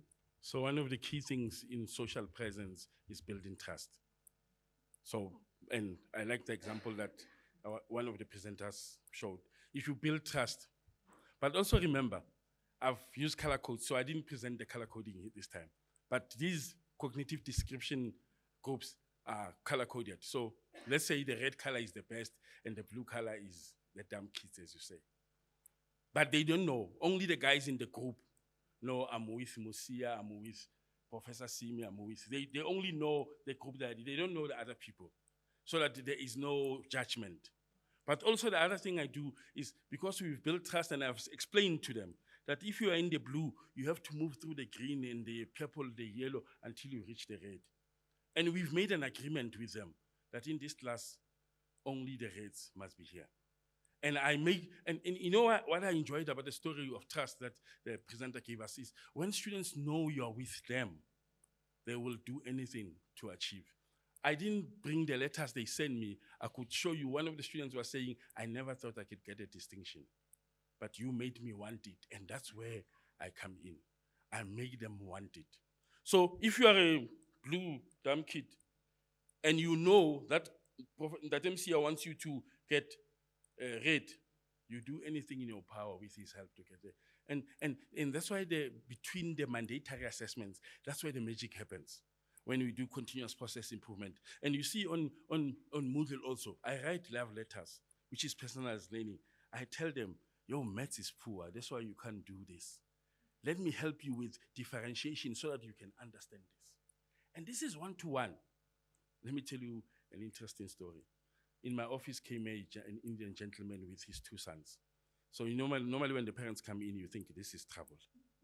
So when they came in there, they asked me, do you have plates? I said, yeah, in the kitchen.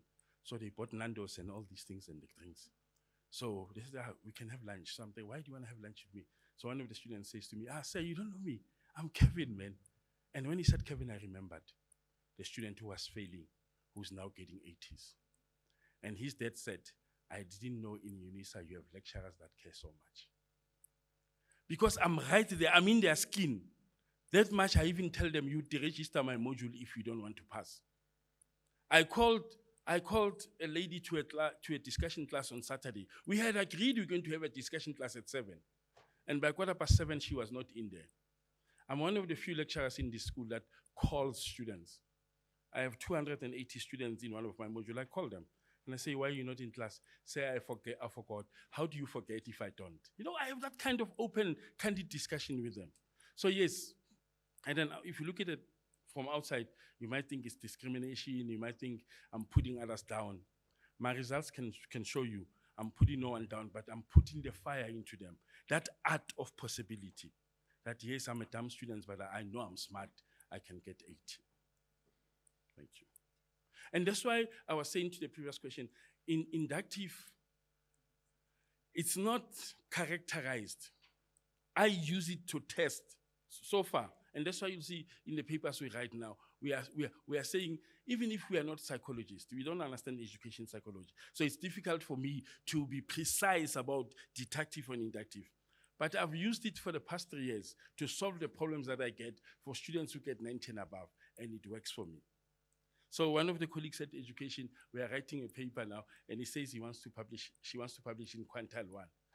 I'm arguing the fact that from an outset, you decide that these people are for inductive or deductive.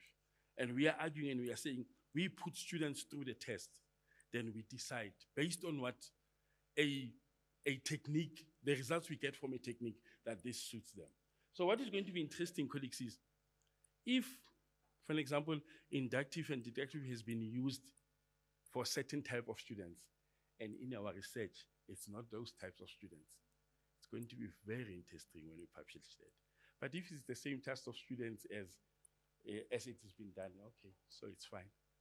You know, it's like when you write for a PhD, if you don't prove that thing to be right or wrong, you can still get a PhD. You just publish it. Okay. So I want to thank you for your presentation. Thank you. I really appreciate it. You mentioned that you pose a research question. Do you pose it every year? Come again? The research question that you pose, do you pose it every year to them?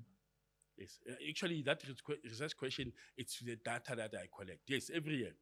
Okay. Every year with different students, I ask the same question. This year? Oh yeah, this year I've developed a learning object or a system that enables me, once I download the Moodle spreadsheet and put it in that learning object, it gives me a number of suggestions on how to handle students per group. So every year I've introduced something else. Like last year when I presented, I used curriculum transformation. I had colleagues talking about translanguaging. I have developed a cobot to do translanguaging. So every year I come up with different things with the same question. This year we even went further. I've collaborated with colleagues from other universities.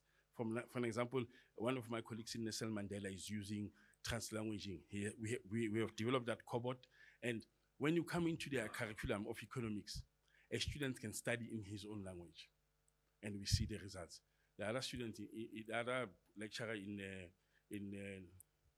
UKZN, he's using that entry exam to decide if the students are ready or not. So I've used all those things.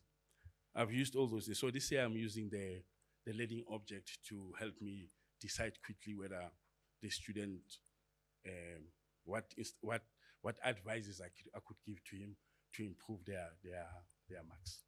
And was that forthcoming from the results you found in your research last year? Was it previously also indicated? Yeah, and that's an interesting question. So one thing I've realized is the art of possibility is actually a reality. If you put that design to students to do better, even the dumb students are doing well. And that's why you see, my results have moved from, remember the graphs I showed you, from the far left to the far right. Let me just go to it quickly so that I can show you the graphs. Yeah, this is proof. In 1 year, you had a big group failing and a big group passing. But look at the end, the bottom right.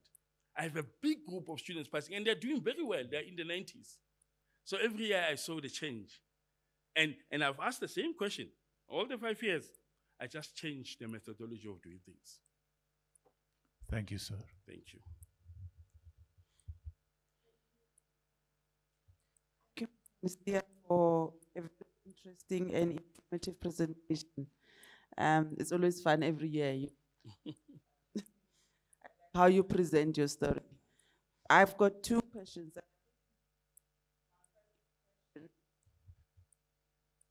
One was already actually answered.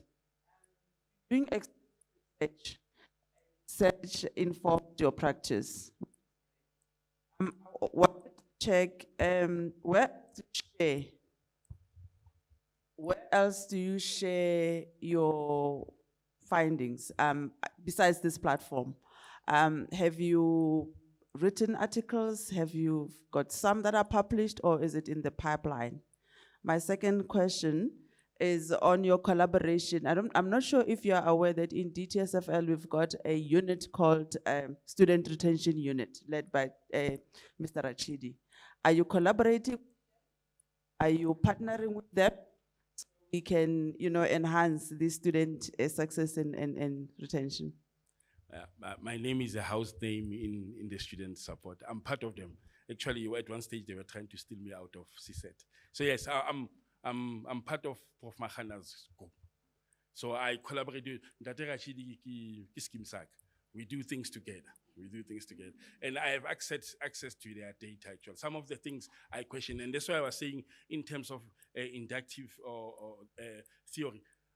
The paper we are writing now, we are writing it based on what we have. And if we find that this theory has been used different to what we are doing, we'll write a lot about it. But if we find that it's the same, then it's good. Yeah, and we publish a lot. Professor Amdas is on my back all the time, and the head of the department and the director of the school. So you'll see almost every year we publish about 2 to 3 papers on on this teaching and learning theory. And we do a lot of conferences, actually. Last year, we published about 24 papers in conferences. Actually, our department ROU last year, in terms of conferences alone, was 10, and 10 is about 20 papers. And we collaborate a lot in the department. We are going to another conference next week, and 50% of the papers that are there, we are publishing 11 papers in that conference next week. And the whole department is involved. And this is the nice thing.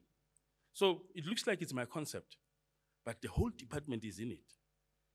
A whole department. And in the school, we have a group of colleagues who are doing ODL. And some of them are here. And we share papers. One of our papers, we published it in an international conference, and they came back to us and say, can we change this into a journal? And it's based on this concept. Yes, we publish a lot. So you can Google Musia, Ramdas, Ndo, you can Google Puloa. You'll see those guys, all of them, they have a paper in education that comes from this concept. So we'll have just one question from OPROF because time, and our last speaker, which is Mr. Talent, you can ascend to the stage as they are asking the last question.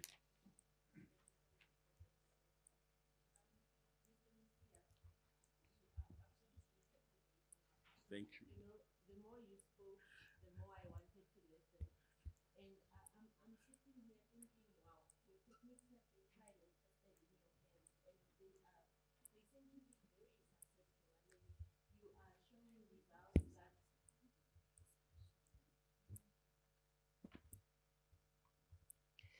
mean, you are showing results that are evident that the techniques are working. And I think you really have a gift.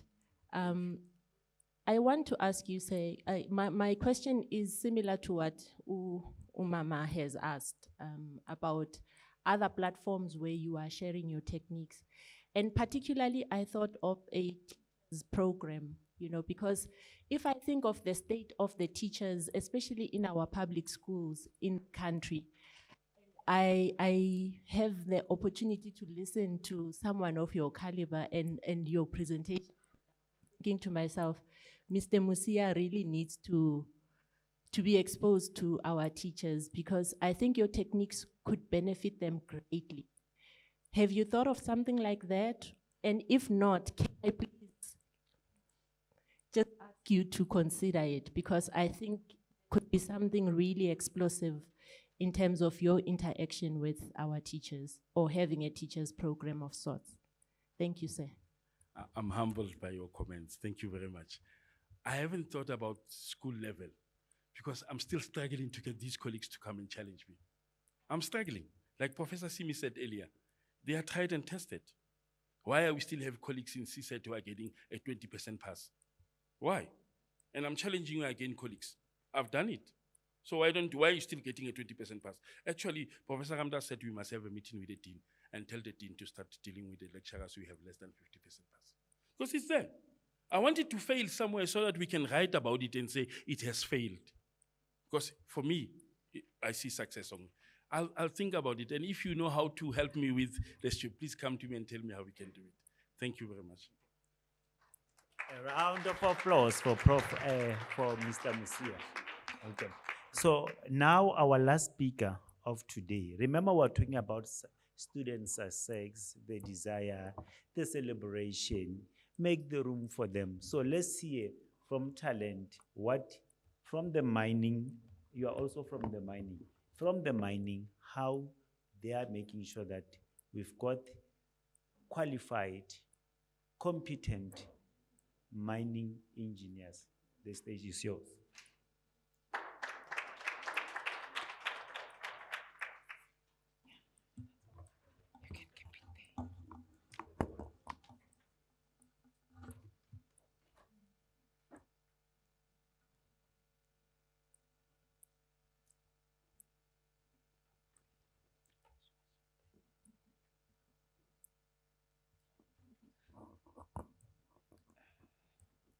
A very good afternoon to all of you colleagues. My name is Talent Mushwana. My name is Talent Mushwana and I'm a junior lecturer within the Department of Mining, Minerals and Geomatics Engineering, and I'm also part of CSET. So I will be presenting on the Excellence Award for Student Success and Retention.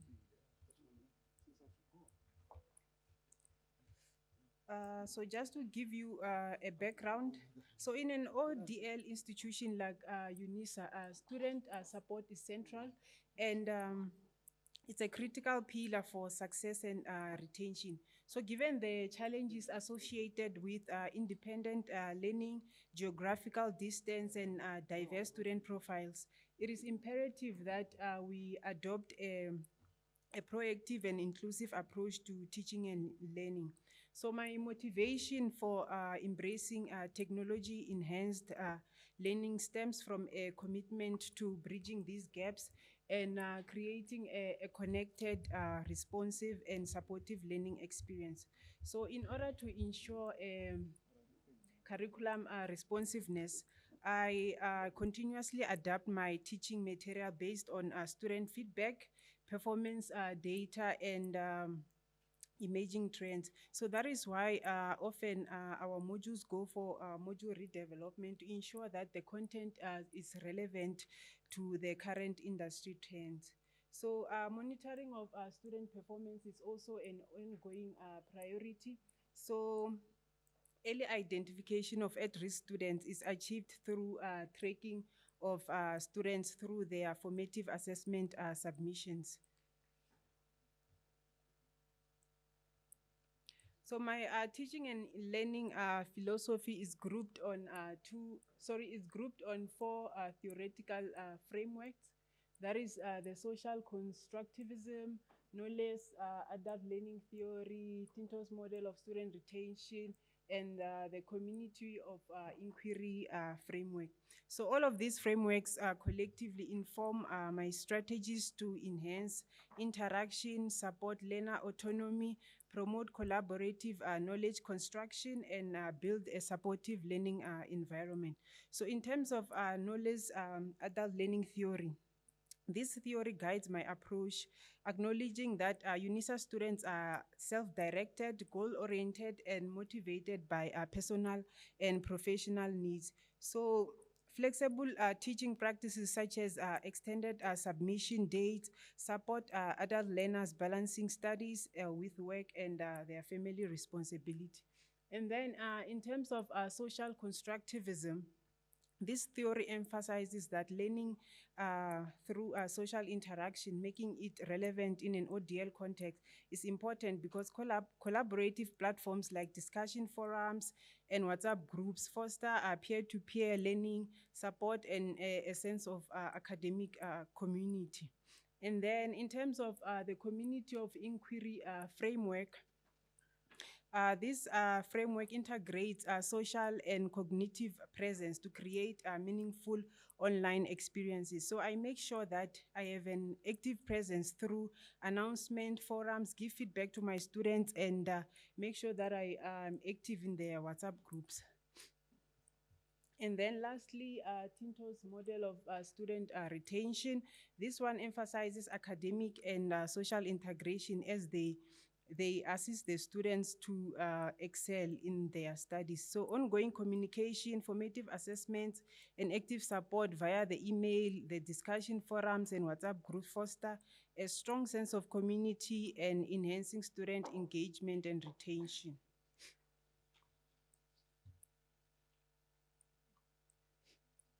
So my applying my teaching philosophy to enhance student success and retention. So accessible communication via WhatsApp ensures that there's real-time support and community building. There's also flexibility of lecture scheduling, creating polls on WhatsApp. So what I do with my modules is that I create polls on WhatsApp to let my students decide when they want to see me.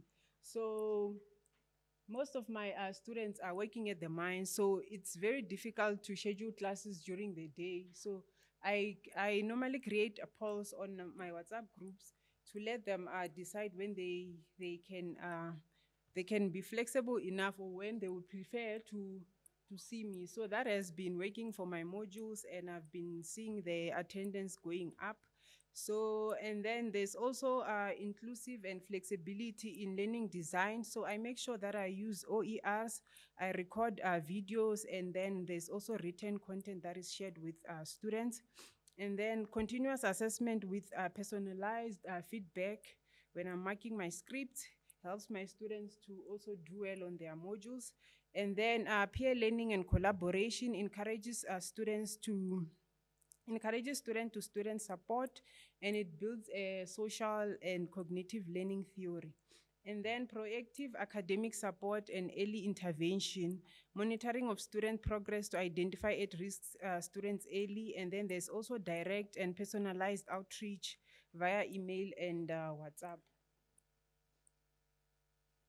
So just to give you a brief background on the modules that I've been teaching. So I've been a primary lecturer for these 3 modules: CMG 2601, Mining Engineering and Equipment 1601, and then Mining Environmental Engineering 2611. So in the School of Engineering, we are using a continuous assessment approach.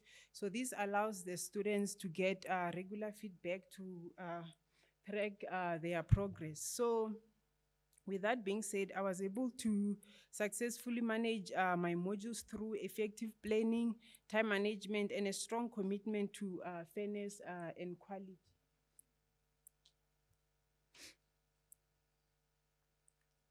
So just to take you through the stats of my, my modules, the first screenshot there is CMG 2601. So I'll just go through 2024 briefly. So you can see on the bottom there, 31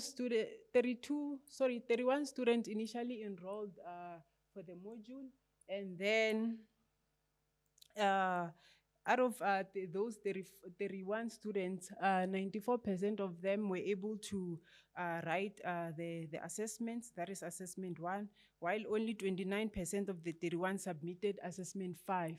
So for sure you're wondering why only 21 and then the other is 94. So assessment 5 was a repeat major test, so it was optional. So that's why there's a low submission there.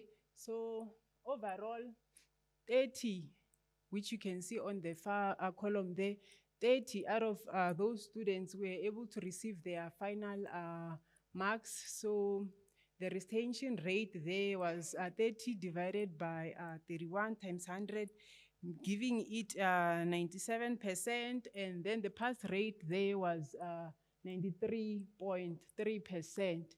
So yeah, that was my pass rate and retention for 2024. But if you move on to the other years, you can see second semester of 2023, I had a 100% pass rate there with 100% retention. And then 2023 semester 1, there's a 90.5 pass rate with 100% retention. And yeah, basically I've been managing to keep a constant 100. For the previous years, there was only a difference in 2024 for this module, but yeah.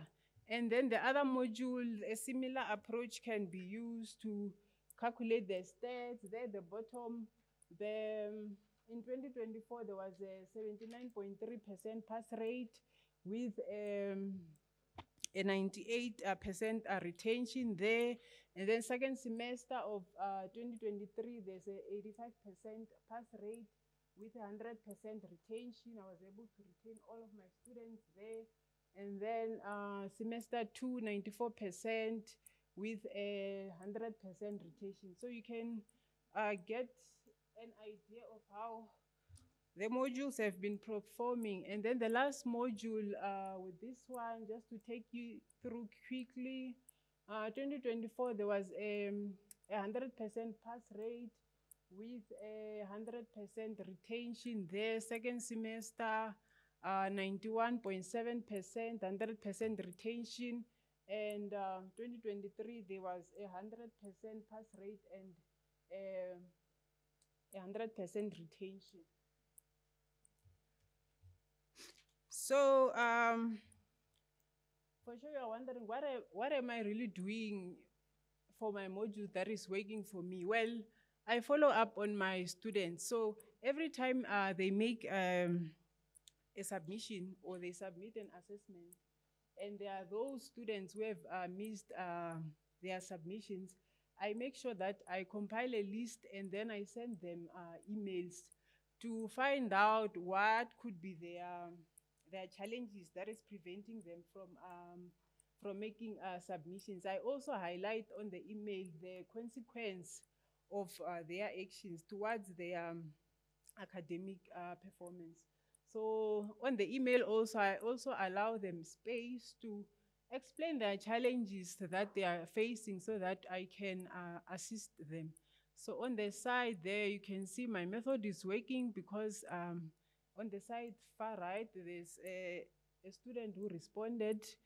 For sure, some of you are wondering because he says, "Dear sir," and I'm a female, but I've been getting that a lot. Most of my students call me, so I don't know, they look at my name and assume that I'm a man, but yeah, maybe it's just one of those who haven't been to my classes, but yeah.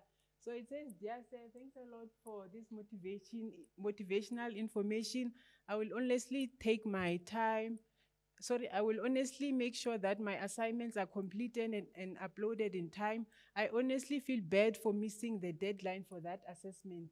However, I made a promise to myself that I will work extra hard to cover up for the marks loss." You can see from this response that already this student is showing commitment that they are going to do better on the coming assessments. And that is how I've been managing to retain my students.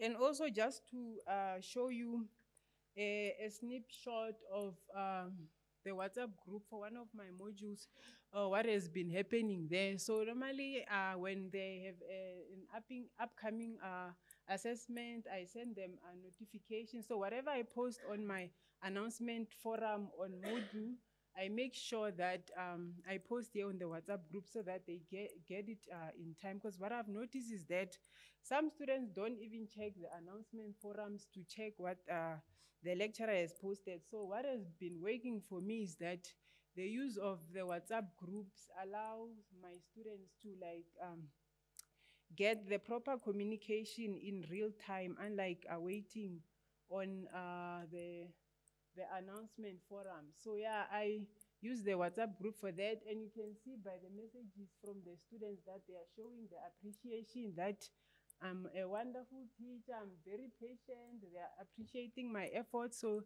yeah, those are just some of the things that they've been saying. So just to take you through my conclusion, my personal learning journey. So in conclusion, my personal learning journey was driven by commitment because I believe that every student deserves a fair chance to succeed. My teaching was grounded in flexibility, empathy, and accessibility.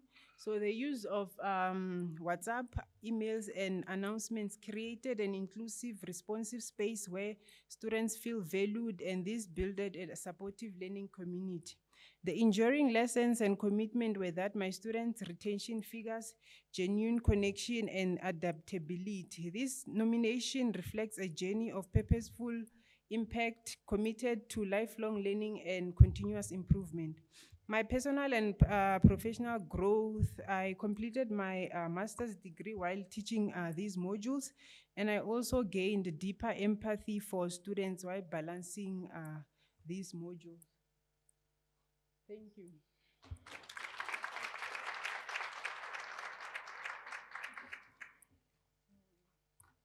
You know, what makes me to be happy with this presentation, when Ms. Talent, she introduced herself, she said, "I'm a junior lecturer." You know, being a junior lecturer and able to have an impact on the student, it means a lot for our student. Can we also give her again? So I'll open the question for our judges. for our talent. Thank you so much, Talent, for very, very good presentation. I just want to understand a little bit more about your assessment strategy. So you indicated it's continuous assessments. So does it happen in a controlled environment? It's a continuous assessment strategy, meaning that they need to get their feedback before writing the next assessment.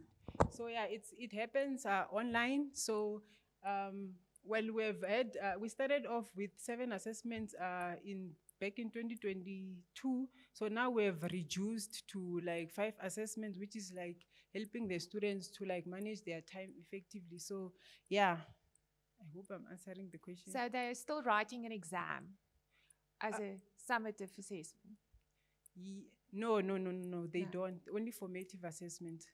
Okay. They don't write, yeah. And do you think your approach is scalable to bigger classes? Yes, because currently my numbers have gone up, so I'm still using the same strategy. So it's still working for my students.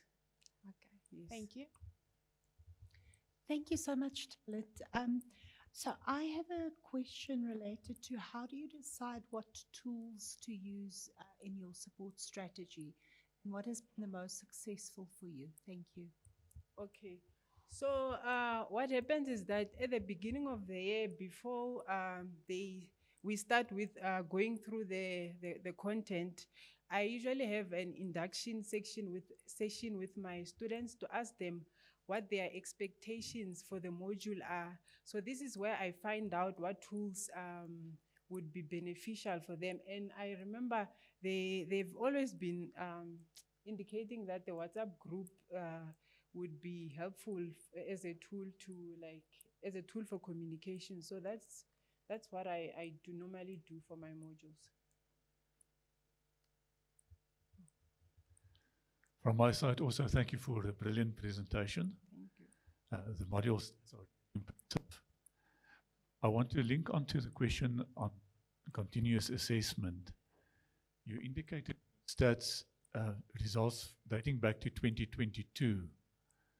How did your approach to retaining students and ensuring their success change since you started using continuous assessment?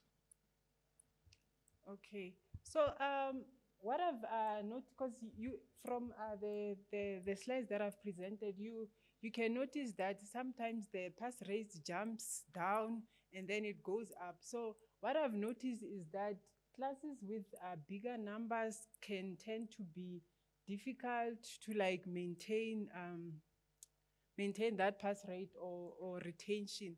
But basically, the strategy of WhatsApp group, posting what I post on the announcement forum and duplicating it exactly on the WhatsApp group has been helping me to like get that 100% retention. Because like I've noticed that sometimes you would have a test scheduled in 2 days' time and you'll find someone asking you for a scope, something that you posted like a month ago on the announcement forum. So duplicating what I posted there has been helping me since to like get to inform my students better or to communicate better with them.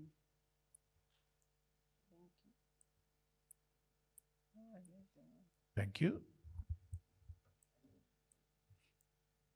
Thank you for your presentation. Well done in presenting in a very calm manner. My question is just on the research that you've done. I see you saying WhatsApp is working for you. Was it based on any research? And also your success based on WhatsApp. Have you documented that? Are you sharing it anywhere? Are you writing about it so you can share? Well, I haven't really published anything regarding the work that I've been doing, but like I've answered previously, my use of WhatsApp was informed by the induction that I had at the beginning of the year with my students. So they were the ones who like told me that ma'am would like to like also have this, because sometimes when we post something, we are not able to get it or read it in time because we are always busy. So with WhatsApp, it's easier for us to get the communication and also be updated on what's happening with the module. But in terms of publishing, yeah, that is something that I'm still looking into.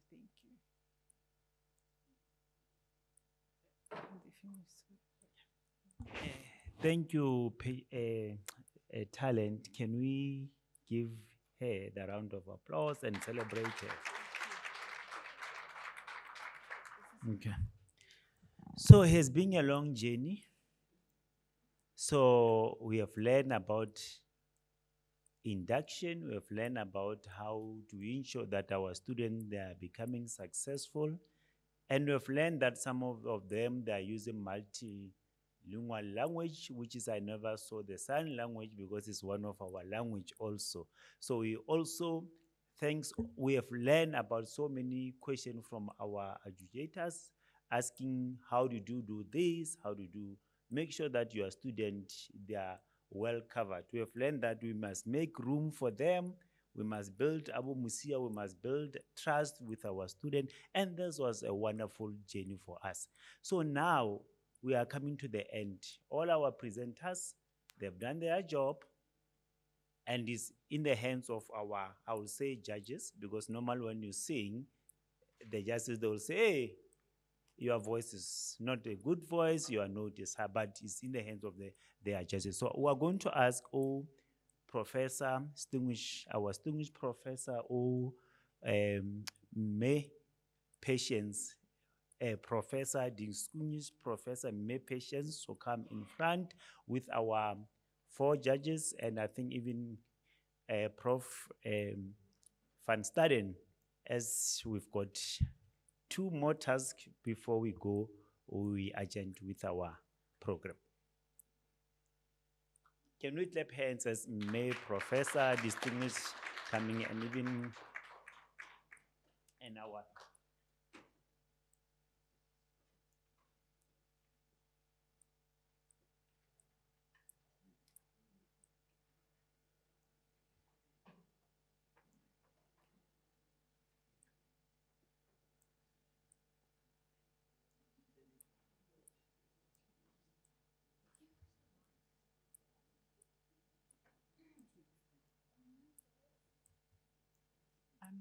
Prof. Dube asked to be excused. Sorry, she had a meeting because we are running late. So we really appreciate our distinguished professor for standing in and handing over the small token of appreciation to our adjudicators for the time and effort you put in to ensure that both colleges are delivering good quality teaching and learning, and that we service our students. The professor will now hand over a little gift of appreciation. Thank you.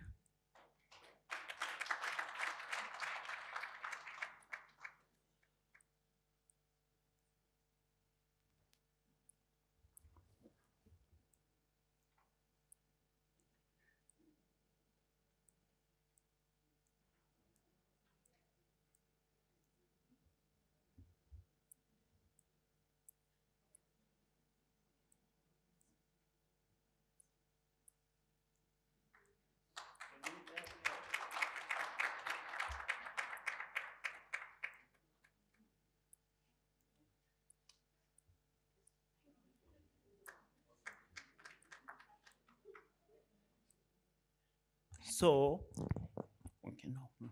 So can we have all our presenters? We are having, if I'm not mistaken, 3 presenters before our comfort break, which was Ms. Jane, Ms. Mashudu, and Prof. Ramdas. Then we also have, on the second session, we have Ntate Musia and also Talent. Can we all ascend to our stage?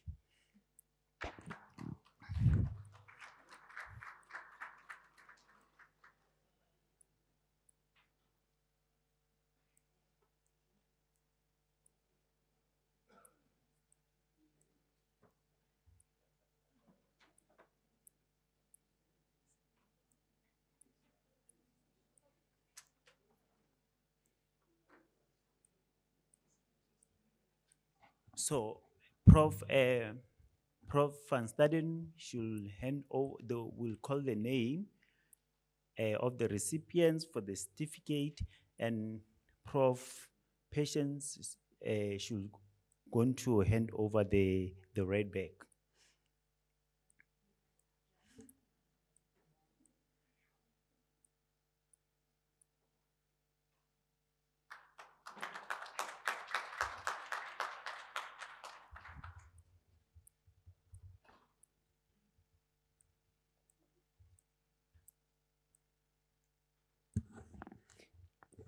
Yeah.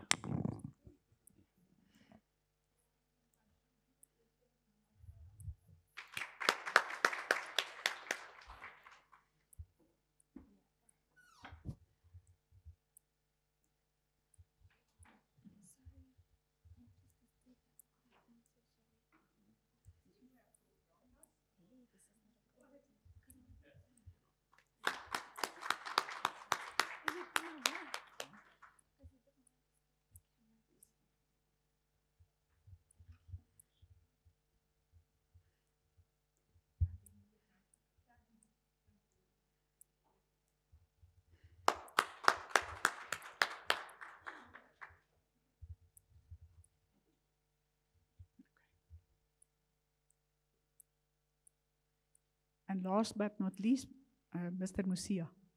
Thanks for setting the example. Can we have all our judges for the group photos with our presenters?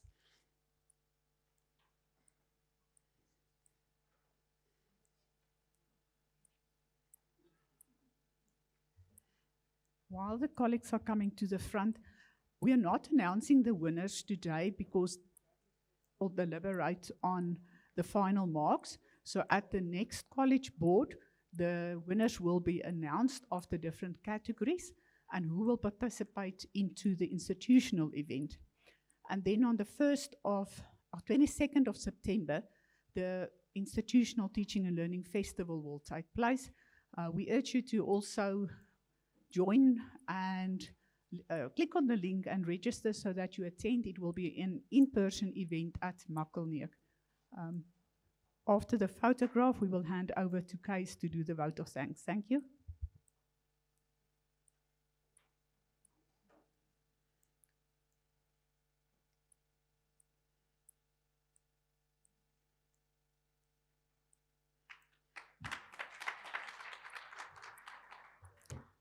So thank you, colleagues. We are going to call Prof. Ashley Ganda from Caes to do the vote of thanks. Thank you very much. Just firstly, on behalf of Prof. Mapoli, who is leaving for China, so I'm going to be closing on her behalf, but she just does apologize. She was here briefly, listened to 1 or 2 presentations, but she just says congratulations to everyone. What I would like to say is 10 years ago, #Rhodes-Must-Fall protests started happening at the University of Cape Town. And one of the key things that our students demanded of us as academics was to decolonize education, to create education that is relevant to them as students. Have we done that? And I think presentations like today show that we have stellar academics who are really being part of this process, that we have students who have asked for this, and what I saw today was really Ubuntu in teaching. Teaching that is about the student, that is a lecturer serving. We even had that great comment about, I don't work at Unisa, I serve at Unisa. This is what our students are asking of us, and this is what we as Africans should be thinking about. That how do we approach our students in the spirit of Ubuntu, where we take good teaching practice and make it a central part of what we do. I attended a few years ago the ANI conference, the African Network of International Education. And one of the things they said is that good teaching practice is very often decolonized education. It's about not coming with just this approach of I am an expert and I will impart my great knowledge to the students, but really going down to what our students want. That contact, that interaction, their engagement, that seeing the human being. And I find that's very important, seeing the human being. It's not just a student number or a mark. There's a human being with a real life and real issues and a future and a hope that we, particularly at Unisa, are engaged in. These are students that are really looking to us as academics to say, I need this to advance myself, my family, and the continent. And so it's really, really a privilege to sit today and hear some of the great work. And there's many other academics who are doing great work. And I think right at the beginning of today, we talked about there were so few, only 5 presentations. I think next year, we're really going to look for more academics who are doing great work. I know it. I've met many of you. I know what's going on out there. So I think a few doors are going to be knocked on next year to say, please, we want to hear what excellent work you're doing. But that takes nothing away from the excellent work that we heard today, from lifetime of work dedicated to students, to really engaging with students, to using the cutting edge technologies that we see that we can all embrace. I mean, it's something that's out there, AI, how do we use that, to real passion that I think came from every single speaker, which was the most important part of today, really the passion that comes from our academics, and it's from all of you. So I won't keep us long. It's been a long day. I think we've really learned a lot. Thank you, of course, to the adjudicators. I know you're still going to apply your minds, but it's always difficult to be an adjudicator because the rest of us our minds can wander as we hear an interesting concept and we think about how it applies to us. The adjudicators are concentrating the entire time, so they really engage with the work. So thank you for that. Thank you, of course, to everyone attending on such a cold day. Both colleges, I think, have really seen what's happening here. And of course, to our keynote speaker, setting an excellent tone today with what you put forward. So thank you very much for everyone, to our host for the day as well. And I think at that point, we can conclude. So thank you for attending, and here we are going for the lunch.